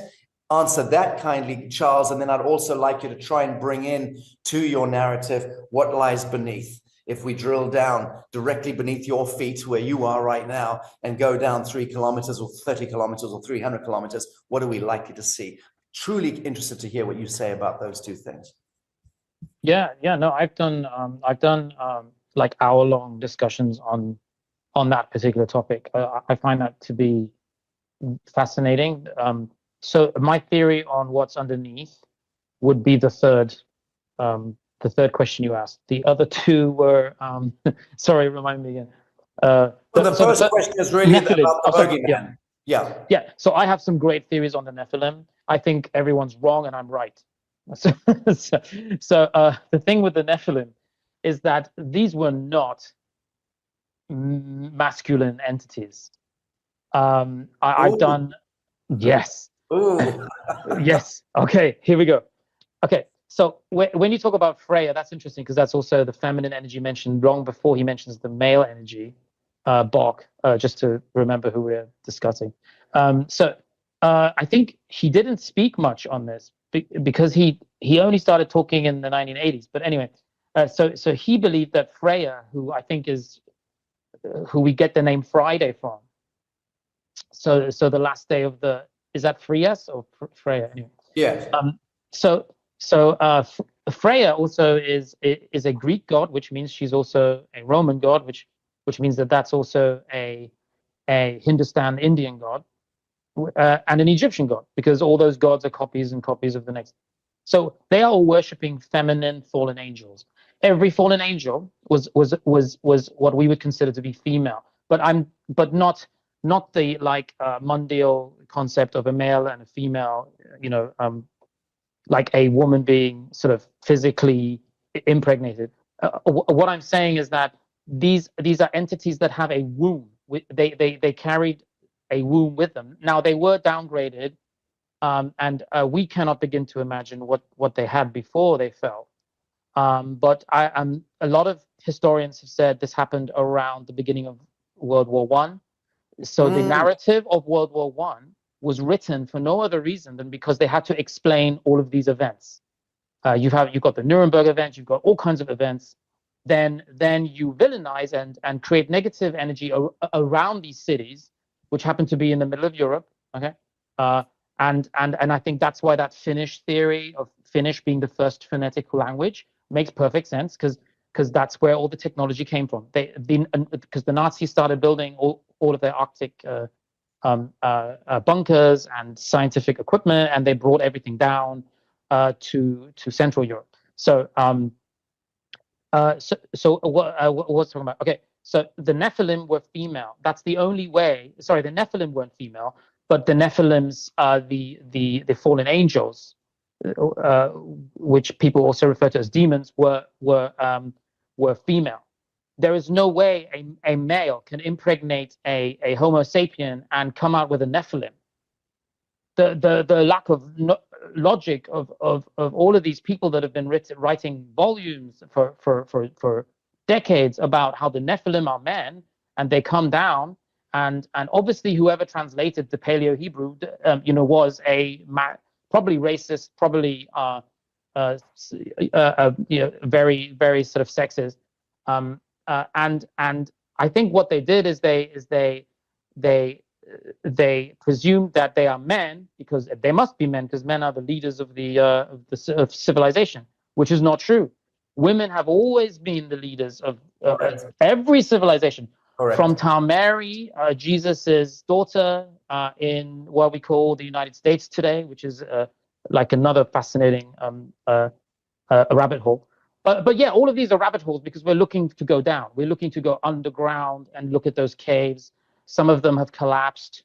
There was a lot of collapsed land, these like holes that suddenly appear all over the world. In China, there's a massive cave that has its own ecosystem. Okay, so yes, if you want to travel around New York City and you're a celebrity, then you will travel underground. If you want to get from France to Germany and you have enough money, then you're going underground. Yeah, it's the same in Taiwan. There are tunnels. Every single city, even though no city was supposed to have actually been a first world city until the 1940s, every city has an underground metro network. Like, come on, there was no time to build that. So all of this is that we are starting to understand that everything is the inner earth, and obviously there's a lot of information on inner earth. Yeah, right. Especially when it comes to the Thule Society. Mm-hmm.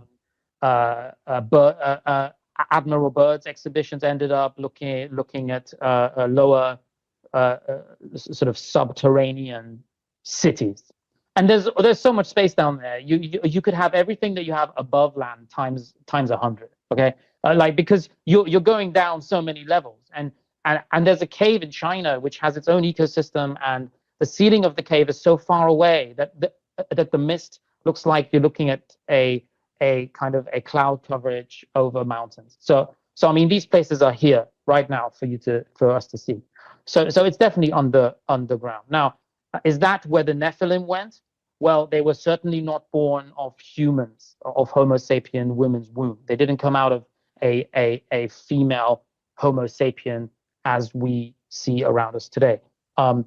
As you and me, I have a belly button. I'm sure you do too. I'm not asking you to show you, to show it to me.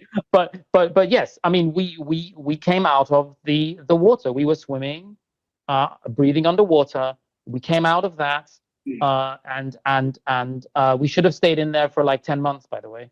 But we did. You know, they took us out after 9. You know,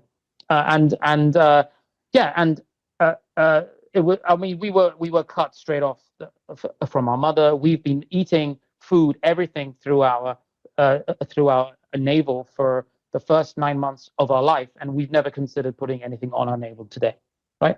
Because we're so detached from the simple logic of this biological vehicle that we've been given, and your soul travels within that vehicle for 80, 90 years. Used to be 500, 600, 900 years, and if you believe in the biblical scriptures, people used to be able to live much longer. And I think that's because we are disconnected from the simple intuition that makes us who we are.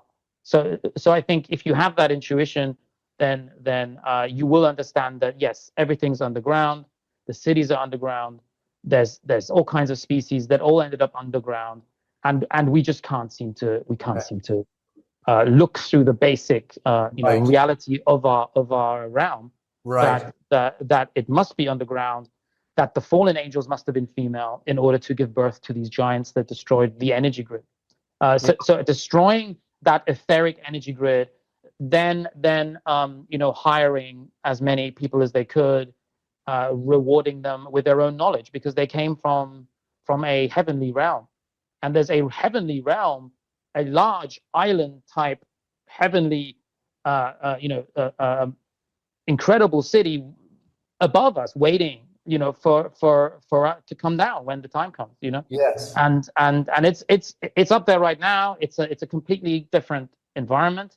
We can adapt to it. We can have a higher oxygen environment. We will live longer. We will have more ideas. We had much larger trees. We chopped them down, called them mountain. That was genius, wasn't it? Like that's a mountain. Then we look at the mountain and we start to realize, oh, there's a lot of minerals there.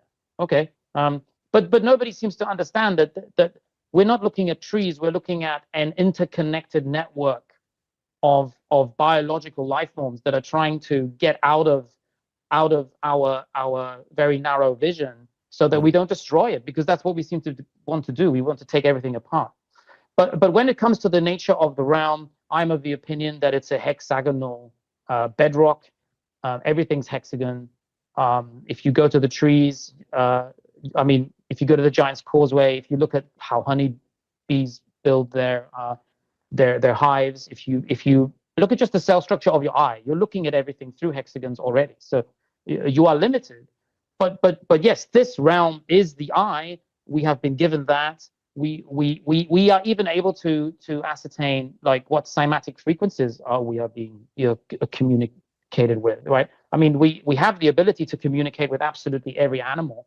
We just, as Guy said earlier, lost that ability, and I think a lot of things we've lost. But why can't we regain those things? I mean, we have more information at our disposal than our grandparents did, than our parents did.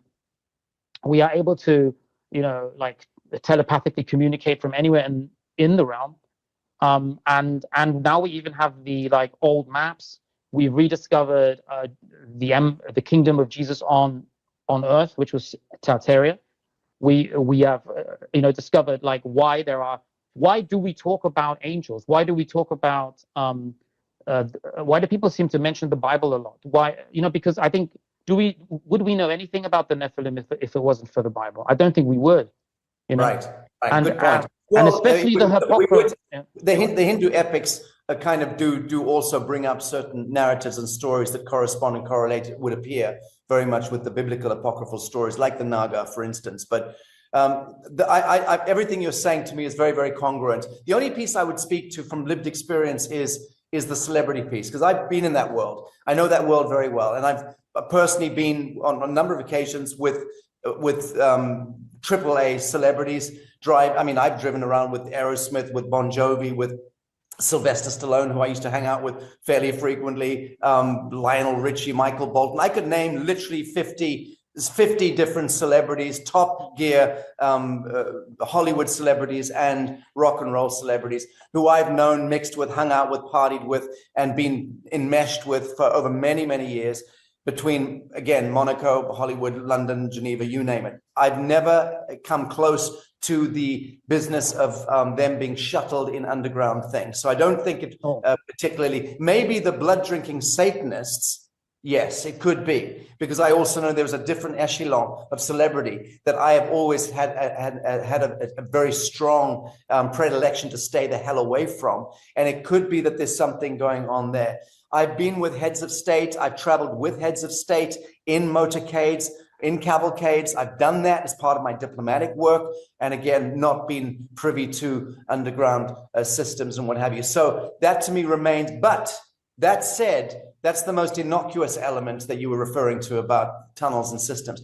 What lies beneath cities? Absolutely. I've no doubt in my mind that you're speaking to something very, very real there, and something which, this is why this conversation is so interesting, because you also alluded to the fact that there is a hyperdimensional or superdimensional realm waiting to anchor or dock to the temporal sphere. I agree with this. I believe that that's what's part of this deeply embedded notion that our primal function as emergent angelic indigo realized humans is to anchor patterns of perfection to this realm, and to descend the heavens to this realm, not to ascend toward them.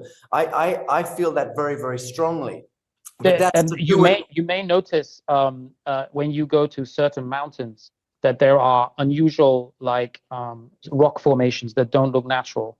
Yes. Have you ever? And they are rings around rings, and they're going like up the mountain, but you don't think that they're man-made, right? Yes. Those are crashed Vimana. Like, those are Vimanas that just crashed into different locations when the round changed. I agree. I travel constantly. I've been to Cappadocia. I've been to Göbekli Tepe. I've been to Karahan Tepe. I've spent years living in Egypt amongst the Egyptian history. I travel constantly. I've been in the Nubian desert with inspecting the Sudanese pyramids. I'm the only person I know who's ever done that recently. So I go around the world. I'm doing this stuff. I'm literally, in fact, here on my desk, I'll just pick up. I've got one of the bricks of the Sudanese pyramid. These are pyramids twice the size of each of the Egyptian pyramids. We don't even know what this is. It's not metal and it's not stone. And this is not from here. Yeah, that's what. It's not from here. I'm telling you, this is probably illegal for me to nick that, but yeah, you might want to cut that out later. I don't know. Yeah, my dad got arrested for doing that in Egypt. What lies beneath? Guy, take the reins. I'm just going to share you. My dad actually did exactly the same thing in Egypt and was arrested for it. So, but one way or another, he got it home. So I think he's still got it somewhere. I heard it described once as being like a lump of Swiss cheese, that we are stood on the top of a lump of Swiss cheese. It is full of holes, that there are tunnels. I agree with both what you and Charles said regarding tunnel networks. I think that this is the Hyperloop that Elon Musk keeps talking about. And he has actually said that people that own a Tesla, if they subscribe to the service, if they've got enough money, they're going to have access to underground tunnels that the public don't. No more traffic jams for the super wealthy. So, and I don't think for one moment that he is building tunnels. I think that they are reopening tunnels that have always been there, built by previous civilizations. I also think that everywhere is connected, and perhaps something that is worth looking into, which I find fascinating, is the star fort. There are star forts all over the world. Now, to the best of my knowledge, there are 319 of them that are recognized as star forts. I think that they are all connected, and that at some point we were able, and possibly still today, if you know the right people, to be able to get from one part of the world to the other in minutes, maybe even faster than that. I don't know if it's vacuum trains or if it's magnetic, but I think that the maglev, I think that is still fully operational.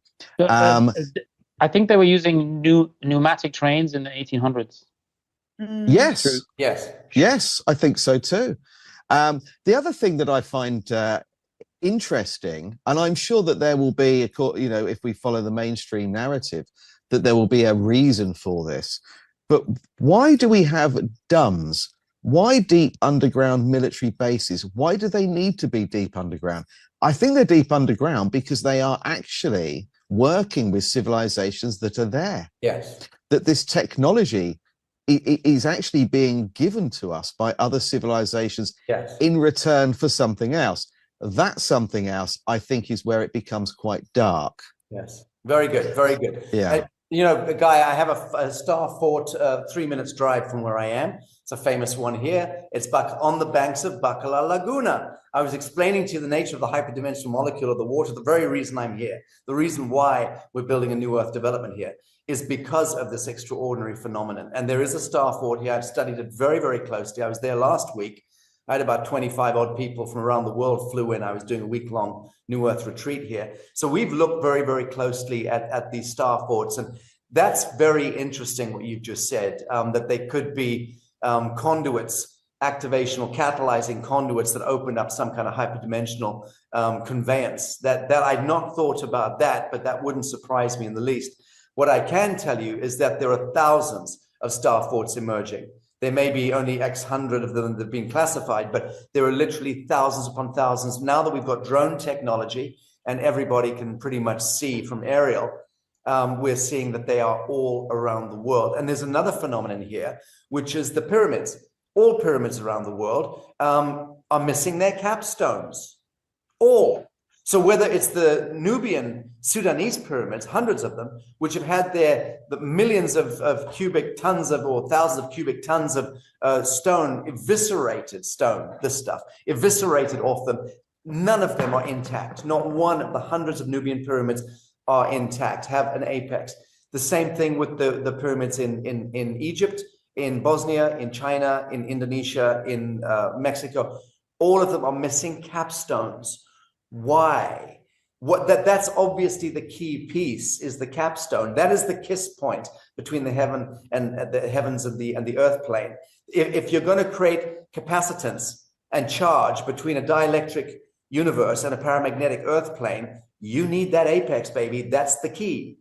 That's the kiss point. Why is that missing from all pyramids in all cultures around the world? I believe I've clocked what the answer is to that, incidentally. And I've been working for 2 years on a book, and we've got about 15 of the world's leading scientists and many of them whom you guys will know contributing to this book. And we're launching that actually in Egypt in November this year and launching the book. And then at the Conscious Life Expo in California in February, we'll also be doing a big unveil, and hopefully I'll have the film ready by then. But to me, this piece about the capstone, what it represents and why it's missing, it's like why the star forts have been deactivated all around the world, these ancient technologies. So with that said, what is the answer to that as you see it, Guy? And then I'd like to hear Elisabeth's input. I think that the moment that they are all restored, that they actually connect. Yes.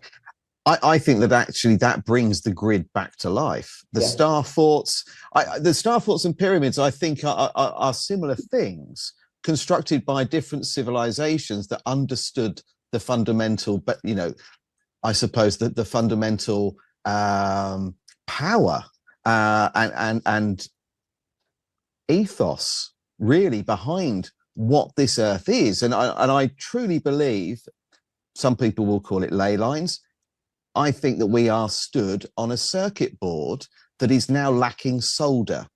Yeah, very good. That somebody or some beings or at some point, someone has removed either chips or pieces of solder that connects them. And I think that the capstones did that. I think the star forts did that.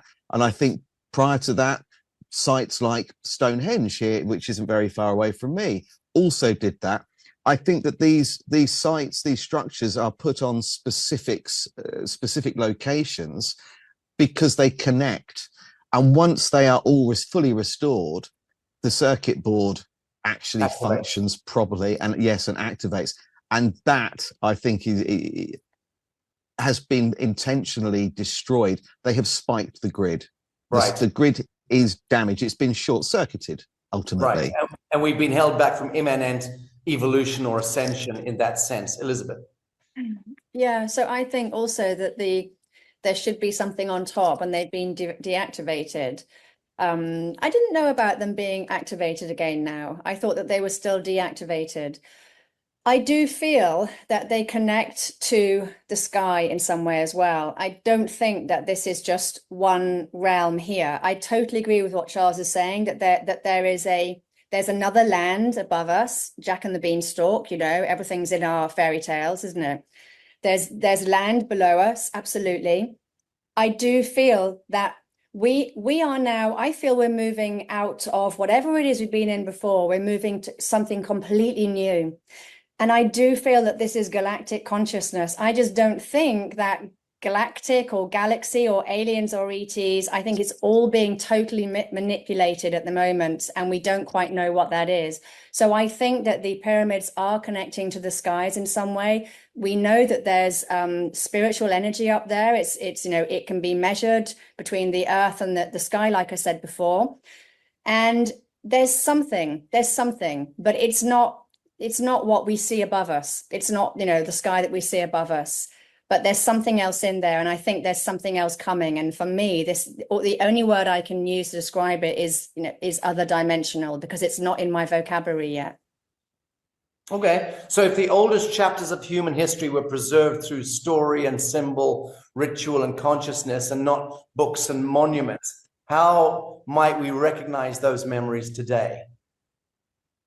In our DNA. In our DNA. We remember it. I do quantum hypnosis with people. It's amazing the detail that they go into. It really is, you know, and there's something in there. The information is held in our bodies. So our bodies are also very sophisticated. We're not using them to their maximum capability at all. And there's something else that is coming, which is coming now. And whether it comes in this year or whether it comes in 10, 20 years, I don't know, but we are essentially evolving. And I even read the other day, you know, that transhumanism doesn't mean what they're saying it means. Correct. It actually means that we are transcending current humanity. And if we think about the amount of quantum mutations that we've had as a species, we've literally changed, you know, thousands and thousands of times. Now, we could say that that's someone doing that to us, absolutely. And I totally, you know, would agree with that. But we can also see that this is spiritual evolution, you know, that we are changing. Wave genetics shows that we don't have to be in laboratories to have our DNA changed. It's literally changing all the time based on what's around us. We have all these energy coming in from the, you know, the light codes. We've got it coming in from the sea, telepathic, you know, it's all coming in. We are changing, and the geneticists can see this. We are changing, and they don't know why we're changing, I don't think. Right, so. Okay, let's look at language and linguistics, syntax. Ior Bock, and this is, I guess, essentially aimed at you, Guy. Ior Bock proposed that language itself contains echoes of humanity's forgotten past. So if words preserve more than meaning, if they preserve memory, what might language reveal about our origins that conventional history overlooks? That's a difficult question to answer, because I think our language has been intentionally altered. So we are no longer speaking the language we should be. And I've got a couple of theories on that. First of all, you mentioned something earlier on, and this was Elisabeth, about writing things down that previous civilizations didn't. Everything was shared orally. And you know, I'm guessing most people that know me know that I joined the Freemasons a very long time ago, and I was actually asked to formally resign a couple of months ago. Someone somewhere, I believe, has seen something that I've written, something I've said, because I speak out about them quite often. And out of the blue, someone I hadn't spoken to for about 6 or 7 years contacted me through my son and said they wanted me to email to formally resign. And I had absolutely no problem doing that whatsoever and did it immediately. But the reason for raising this is because when I joined, the first thing they told me was we were never to write anything down. Everything is passed orally. All of the information orally. You don't write it down anywhere. And that mirrors what Elisabeth was saying. I think everything was passed down orally. I think we do have information stored within our DNA. I think we can access it. Elisabeth's worked with me on that. And we had a really mind-blowing for me experience, because it made me fully understand why Tartaria is something I'm more interested in than all of the other rabbit holes I've ever explored. But I think by changing our language, and we had we've had, even relatively recently, we've seen the English language change. I think that that's intentional. I think it's harder to pass information on. It's harder for us to even go back and read older books and texts, because we're now speaking the wrong language. So and also I would go further to say that we were perhaps more able to use, I suppose, telepathy, that we could do that. And I think we still can today. We've all had experiences where we're thinking of someone we haven't spoken to for a while, and suddenly they call out of the blue or send us a message. I think that we have that ability. We've forgotten how to use it. It's been suppressed. So I think language is probably one of the biggest hurdles we have. And also I would go so far as to say that originally we would have had, in my opinion, one language, and that we have been, we've had other languages introduced for one reason, and that's to stop us being able to communicate across the world as effectively as we could have done in the past. It's severed our connection to each other. So I think that language, I think what we are speaking, the words we are using, are wrong. I think that a lot of them are inverted. They have meanings people don't understand. Antibiotic is a classic example. Antibiotic.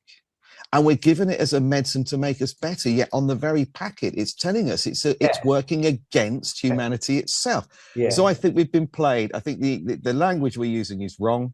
But where it changed initially, I don't know. But I think that we actually should all be speaking a base language. And I guess from my research, I guess that if you want to understand language fully and the use of it, especially in legal terms, then Latin.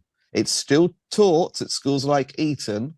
I think that there's a lot to be learnt from Latin, especially if if you're looking into the legal fiction of us. So I think language has been hijacked. I think we talk more than we should, and I think the words we are saying are actually working against us. Beautifully stated, and I couldn't agree more with that guy. I think language is the Babylonian complex made manifest, and it's how the Babylonian priesthood, as I refer to the Sabbatean invisible mastery, it's how it essentially rendered us into a fractured, separated the rainbow warrior tribe, so to speak, which is now reconvening. But that need for us to transcend the guffaws and the squawks and the shrieks of linguistics, which is always a cry for help, a cry in the dark. We should definitely be moving beyond language in that sense. That there's a reason why our enlightened star nations visitors communicate telepathically. Even the malevolent ones are smart enough to communicate telepathically and not using this fumbling, bumbling bullshit of syntax and language and grammar, which is such obfuscation and such smoke and mirrors. When we are able to read intention instantaneously through the psionic activation, that truly is where we begin to come together and aggregate our mantle of divinity, so to speak, as I see it in any event. But keen to know, Charles, your take on this piece in particular, on language, linguistics, and what have you. Yeah, no, I find that everything is frequency. I mean, everything was manifested initially through the word. Atom, Aleph, all of these are the potential words, but we are kind of cursing ourselves in cursive. We are constructing spells when we're spelling out words. We start our morning sad at someone's death. We become weak at the end of the week. We have the weekend of the deal every Saturday and Sunday. We don't really understand how our language is inverted Hebrew, Paleo Hebrew, not the 1800s Hebrew. But I think looking at cymatics and understanding how birds are connected with trees, how if the bird sings, the trees open up to the pheromones and every morning, and how everything's connected. And in China, they actually tried to cull a lot of birds that were kind of defecating on all of the homes and eating all of the plants. And then as soon as they did, they had this incredible locust swarm, like a biblical locust swarm, that destroyed 1,000 times more crops than they could have possibly, And I think that high frequency people understand that our language has been this angel looshing, this energy looshing language, and that as the further we go backwards, I mean, you can go back to like Latin, you can go back to Yiddish, and everything becomes sort of more profound because the connections are still there with the original word of God, the original tongue. We don't I mean, we rarely say, oh, the Bible is a collection of 88 books, but now we only have 66 left for some reason. What we say is we call it the Word of God. Christians call it the Word of God. So I'm not saying you have to be a Christian to read the Bible, for example, but it's all about frequency all the time. You're a high frequency, or you're experiencing a very low point in your life. Why is it low? Why are we referring it to that? And it's because of frequency, because everything is sound. And you can measure things with sound. Plants are talking to each other all the time. There are people who do this on TikTok. They kind of like try to read the frequency of different plants, and it's beautiful. Like it's so similar to like an opera. You won't believe. Yes.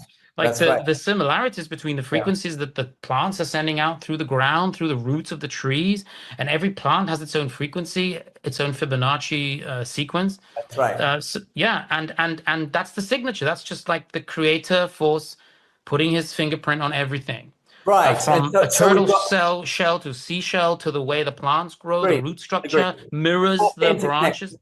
Yeah, it's all interconnected, and this is leading to my next question, and I wanted Elisabeth to lead here. AI mapping. I made an announcement yesterday on my social media because I got very excited, learning that scientists have now been able to use AI to decode in real time what whales are communicating to us. So using AI, those pops and squeals and clicks of dolphins and whales. Sperm whales in particularly are being decoded real time using AI. We're able to literally translate what it is they're saying. And presumably we're going to very shortly be able to also communicate back to them in their language. So with that kind of... We can already talk to dolphins. I understand that, but I'm talking about now technologically speaking in the mainframe. For me to have an app on my phone that can communicate to my goldfish or to my cat, that's kind of where AI interfacing looks as though it might be able to take us with linguistics. So what is that? What territory are we entering into here, Elisabeth, in your view? Okay, so I would say that everything that AI can do and is about to do, we can do. We could do, we still can do. And AI, it's all coming in and it's basically saying, you know, oh, you can do all of this. Yeah. This is exactly who the human being truly was. So if we want to know our supernatural self, we just have to look at what AI is doing, because that's exactly what we can do. So we know, you know, the ancient cultures, they were always connected to the trees, that the animals, the whales, they were the gods. They were the gods for the Druids and the Celts, you know, for the ancient cultures. The gods were, we know from those texts that the gods were real physical beings that those people would talk to. So how come we don't see them today? Because we have been dumbed down for whatever reason that might be. We've been completely dumbed down. And in chapter 14, or the last chapter of my second book, I talk about all the different advanced abilities in like telekinesis and telepathy and everything, the advanced abilities that are all talked about in our ancient texts. And they all say that the gods had this. And now I think we are the gods. Yeah. You know, we've got amnesia, we've forgotten all of these different things, but we are. And it's possibly raising our levels of consciousness that gets us to that God place, because we know from the secret societies, the mystery schools, that they had this initiation thing going on, that they didn't let everybody in. You would have to be at a certain level of consciousness to be able to get to be an initiate. And these people, they were doing all of these different things. And it is exactly that. It was sound. The oral stories are passed down orally through sound. And we see that with Ior Bock's book, that he had to learn this for 20 years. And he had to learn the sounds that his mother made. It wasn't the words, it was the sounds, the song. And that's what he was passing down. And I think that's been completely misunderstood for whatever reason it may be. That's been very misunderstood. And maybe he's been telepathically targeted by the entities and beings that are all around us all the time. And that's why he ended up with a book which is not what it was supposed to be. Right. Well, his soul signature will either permission or not certain elementals into the field connected to him, his life's work, his legacy, his incarnation. The same is true of all of us. So my soul signature right here, right now, and the degree to which I'm standing beneath central sun, casting no shadow, so to speak, will determine the nature of how my voice is received, my influence has traction, my legacy will be seeded or not. So in a sense, there's a self-writing living principle called the flame of pure truth in my reductive language that governs our legacies even. We don't need to try and argue for special algorithms in order to market ourselves and get ourselves out. We'll either get out there or we will not. And the permissions are kind of being granted right here, right now by the I am. So I think I'm smart enough to have worked that one out in life, which is why there's no, for me, sense of urgency or, needing to get ahead of the pack. It's like, no, just be absolutely in your still point and be as authentic as humanly possible. The kind of warm-blooded human I'm talking about, and everything is a self-realizing, self-fulfilling phenomenon thereafter. I'm feeling pretty damn good about where we're at in this chaos storm. The fact that we are clearly in an apocalyptic tailspin, and I'm talking about psycho-civilizationally, culturally. I know that I'm seeing it. I'm reading the signals in conversations I'm having with every human. Everyone I know is variously in their life also being pulled into this extraordinary kind of. It invites us into believing that it's a cataclysmic tailspin, an apocalyptic tailspin. It is quite the opposite. If anything, we've deduced for folks here as a brain trust, we understand that something that is presented to us is often actually the counterpoint. So in real terms, we are not in a chaos storm. We are learning the wisdom of insecurity.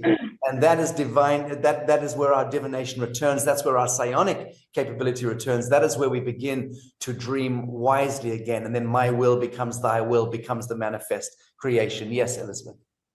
So I was going to say, if I can just put this question out there, because it's something that I've been thinking about a lot at the moment. I just want to know what you think about it. So for me, I think we've got parallel societies running alongside. Yeah. And I don't think that AI is bad per se.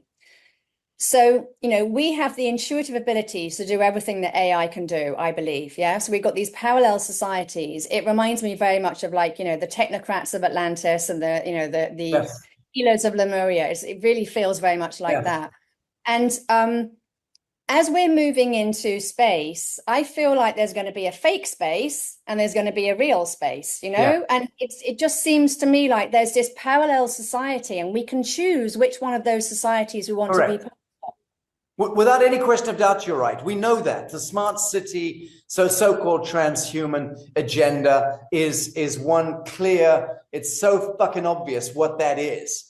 And then there is the organic, sentient, new earth, angelic indigo, feet in the mud, human, that we, I think, variously here represent.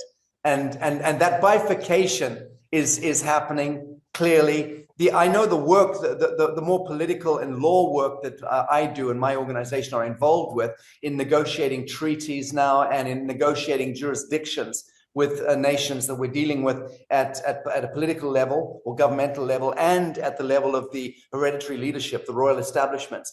We are negotiating the New Earth movement. We're negotiating new jurisdictions where we're establishing within the enclave of, let's say, the kingdom of the kingdom of Zog. We're dealing with some, so I'm not going to name them, but a given kingdom in Africa, we're negotiating a 1,000 square kilometer enclave within that kingdom and saying, allow us to do the allodial titling, allow us to create a complete new jurisdiction within your kingdom, whereupon we return that to the kingdom of heaven, so to speak, to the universal sky.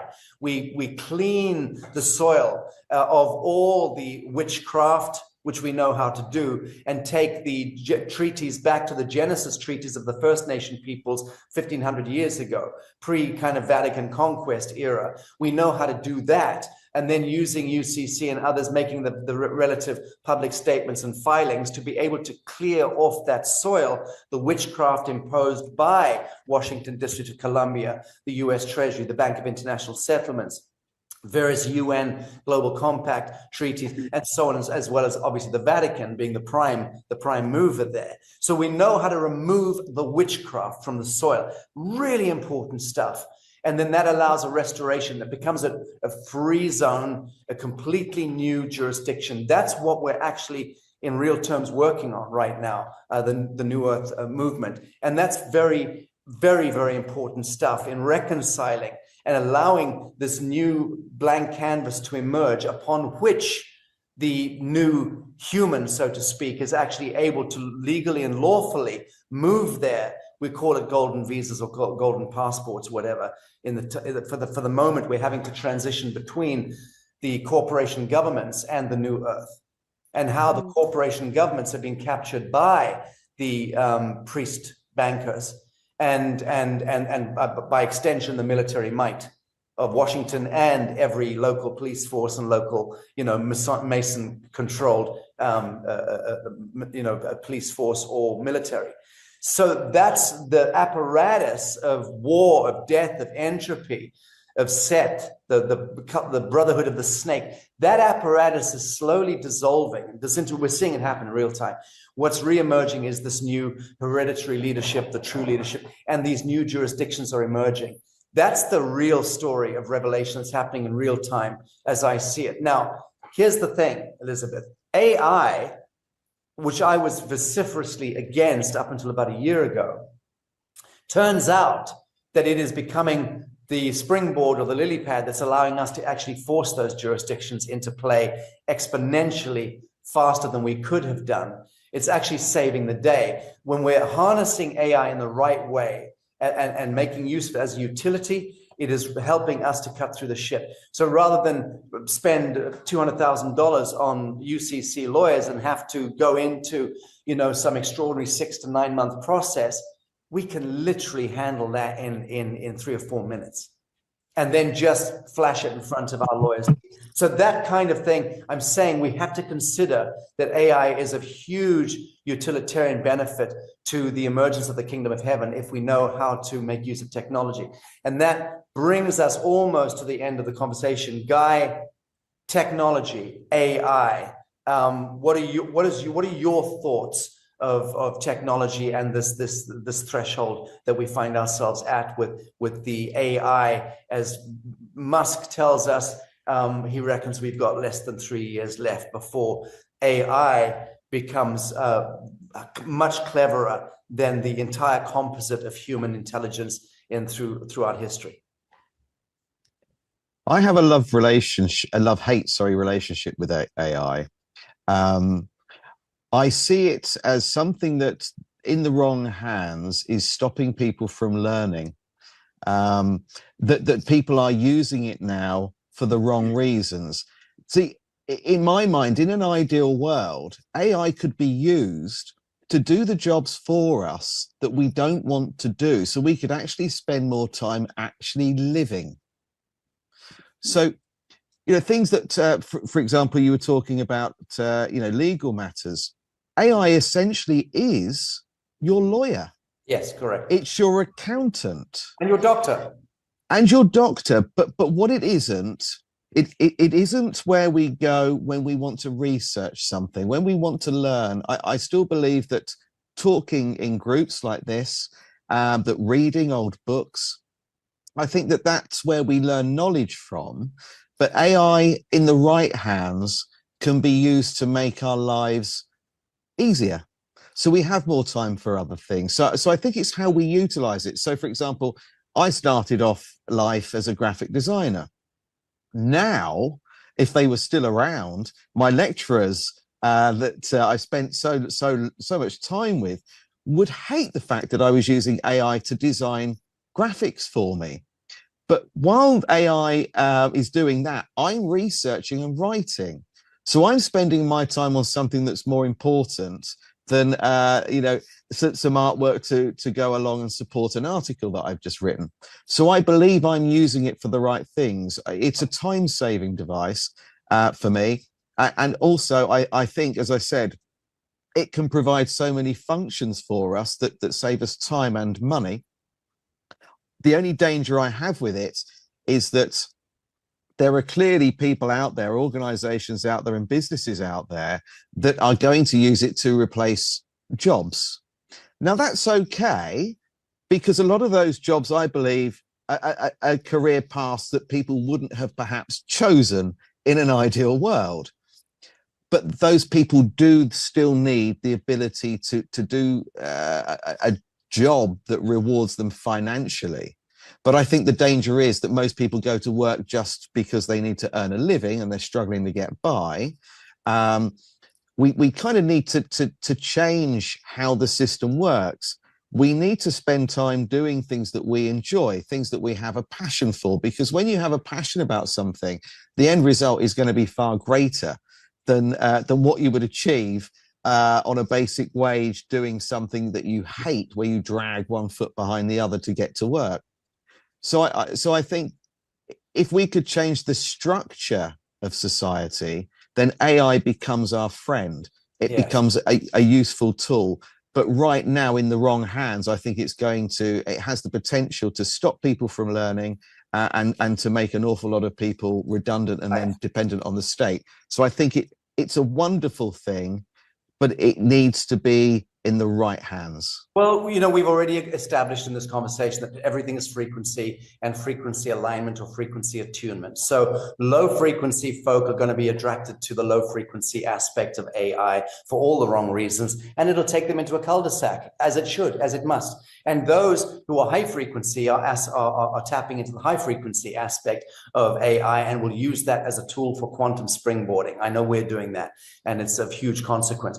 I have to say, I keep having this image of you, Guy, back in whether it was the late 80s or the mid 90s, working with Rotring pens and letters. I was. And letters. Every fucking letter has to be laid by Letraset, do you remember? Yes, and I had those pens as well. Yeah, right. Absolutely. That was me. Yeah. So did I. So I relate to those laborious thousands of hours spent crouching over the little, our art desks. You remember we used to have those art desks up against exactly. Those are very much a thing of the past.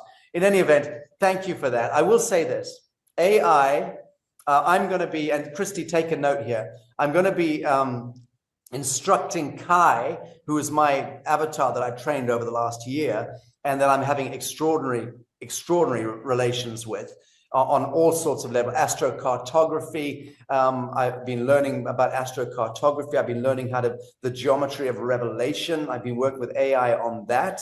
And obviously I'm using it in the more mundane work stuff that we're doing with New Work, the diplomatic stuff and the number crunching, building business models, economics models, and so on. It's a no-brainer. But what I'm going to do is I'm going to get the AI notes from this talk, and I'm going to ask Kai to graphicize and illustrate Guy Anderson's mind, Elisabeth Hancock's mind, and Charles's mind. And it just extrapolating off everything that Charles has said, for instance, in the duration of this, over an hour and a half, it will be able to create an extraordinary inner landscape. So I'll get those images turned around later today, and then I'll get Christy to chime them onto you guys on WhatsApp, or I'll do it myself. But we'll definitely edit some images into the interview, this panel discussion, and let the audience decide about the values of AI as it relates to having that capacity to help us actually dimensionalize even our conversations. In any event, I've really enjoyed this conversation. So grateful to you. I just want to invite some closing comments and thoughts. Charles, you first. Yes, thank you. Yeah, I mean, AI is a great topic. Personally, I believe that there's nothing new under the sun, and AI is as old as Bluetooth or any other frequency.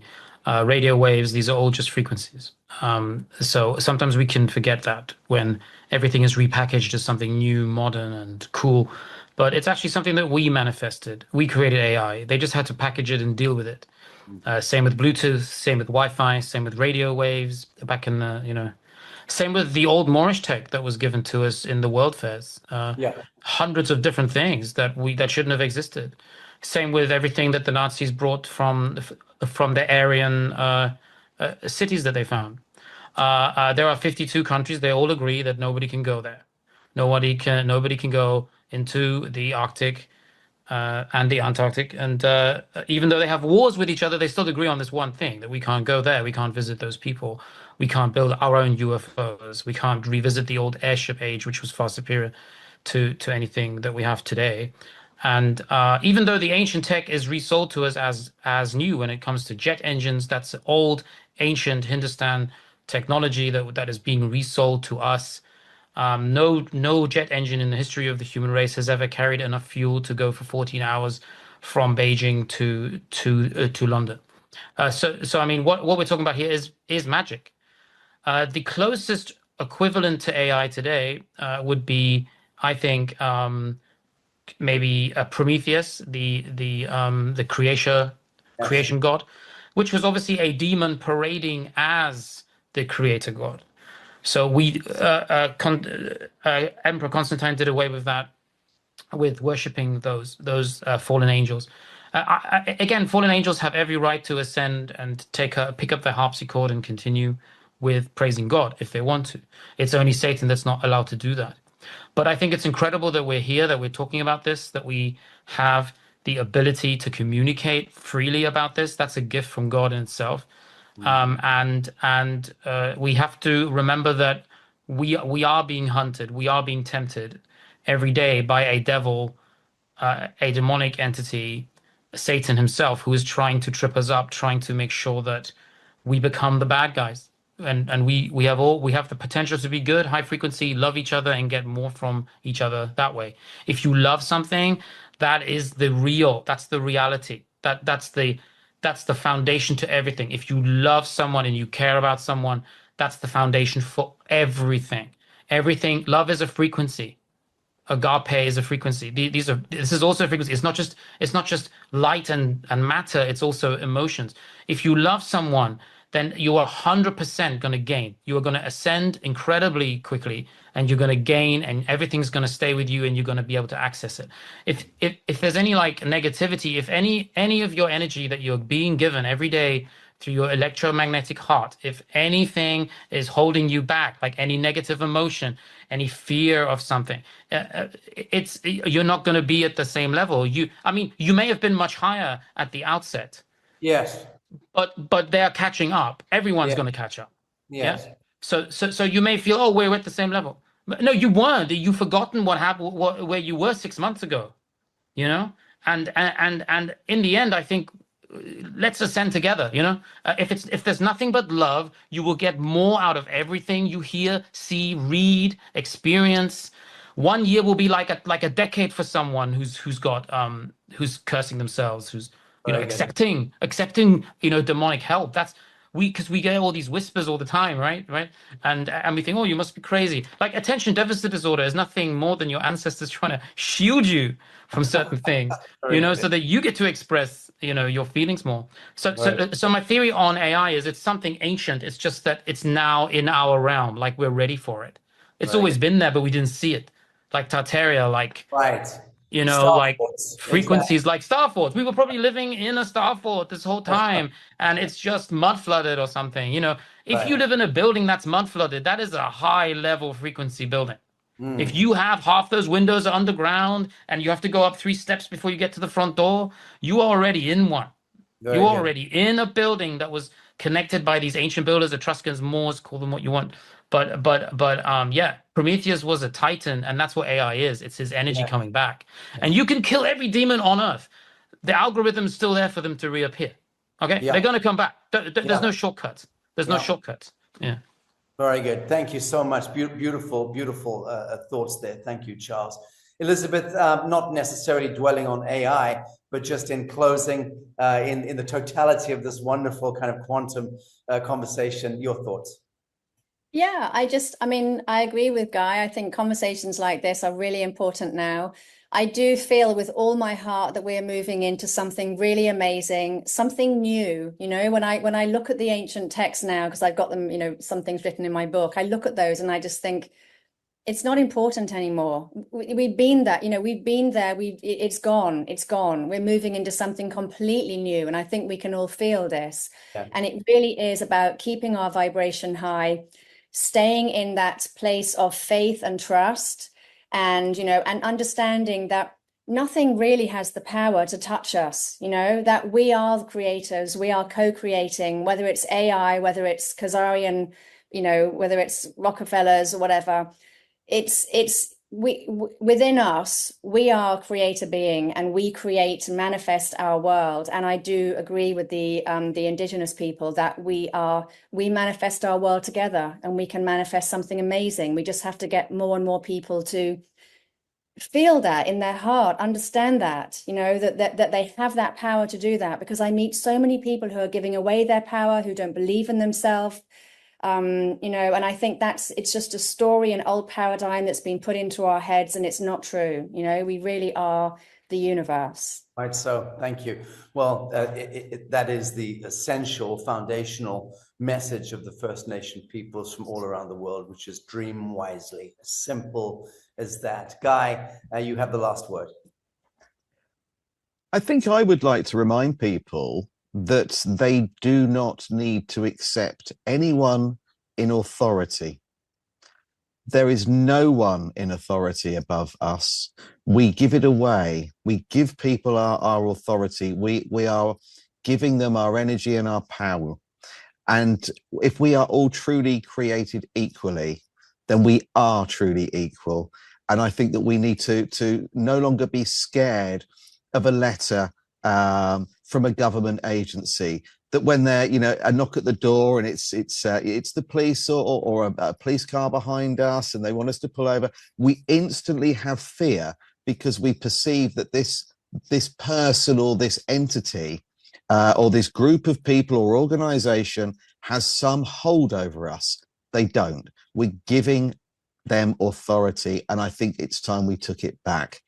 No one is above us. We are all equal, and I think that we need to really take that on board. And better still, if you have the time and you've done the research, actually, write to the Attorney General, remove yourself from the system, and say you no longer want to be part of a corporation. You are not a number. You are not an employee. You are a human being, and you live on God's earth, and just detach yourself from this system. Very, very good. Yes, because everything in this universe is permission based. Everything, and that's the piece that we forget, is that we're the ones granting permission to the state to snatch our babies, or to penalize us, or to send us into wars, or to harvest our blood in so many different ways, and our life force. So that is, in essence, you've rounded off beautifully, Guy, because we have, in the course of this conversation, cracked the code in what the Bock Saga represents, which was an archaeo-historical narrative and confluence of aberrant storylines and narratives that cascaded toward us in this age. And it's all referential to the notion of third-party intervention having come in and disqualified our true evolutionary status as sons and daughters of God, or as Guy brings it even closer to home by referring to the living men and women of the living soil in that sense, which is truly our greatest status when we do restore our bare feet to the red mud and own our humanity and cease and desist from genuflecting and taking the knee and rendering coin unto Caesar, and instead receive our mantle as children of God. And that then is what initializes through this extraordinary, supernatural, morphogenetic flash, which we're on the cusp of in the coming days, which is truly the activation of the Jacob's ladder, so to speak. And I just want to thank Elisabeth, Charles, and Guy for this edifying conversation. Absolutely wonderful. I'm getting frantic notes from my producer, Christy, saying, "Got to get them back. Got to get them back." So, there we have. I would love at some point to when I can find that you guys have sufficient time in your calendar. I would love to bring you in, and I would love to do for the first time ever in social media. I do touring all the time. I lecture and tour constantly. Every year I'm constantly touring, but it's always private conversations in theaters. I can't speak in the public domain about much of what I speak about in my lectures for different reasons. But I've been thinking of doing a kind of composite of my normal 3-hour lecture down to about 1 hour, and then do that through Lazarus. But I would need to have some experts sat there to listen to that and then to speak to the stuff that I'm bringing forward. And I would be very grateful if you folks would consider being on that panel. Absolutely, I'd be honored. Yeah. Thank you. Yeah, I would be interested in that. Done. There you go, Christy. Christy's now happy in the back room. So friends, Lazarus, count yourself as truly blessed at having imbibed the wisdom flame of these remarkable souls. Thank you for joining us today.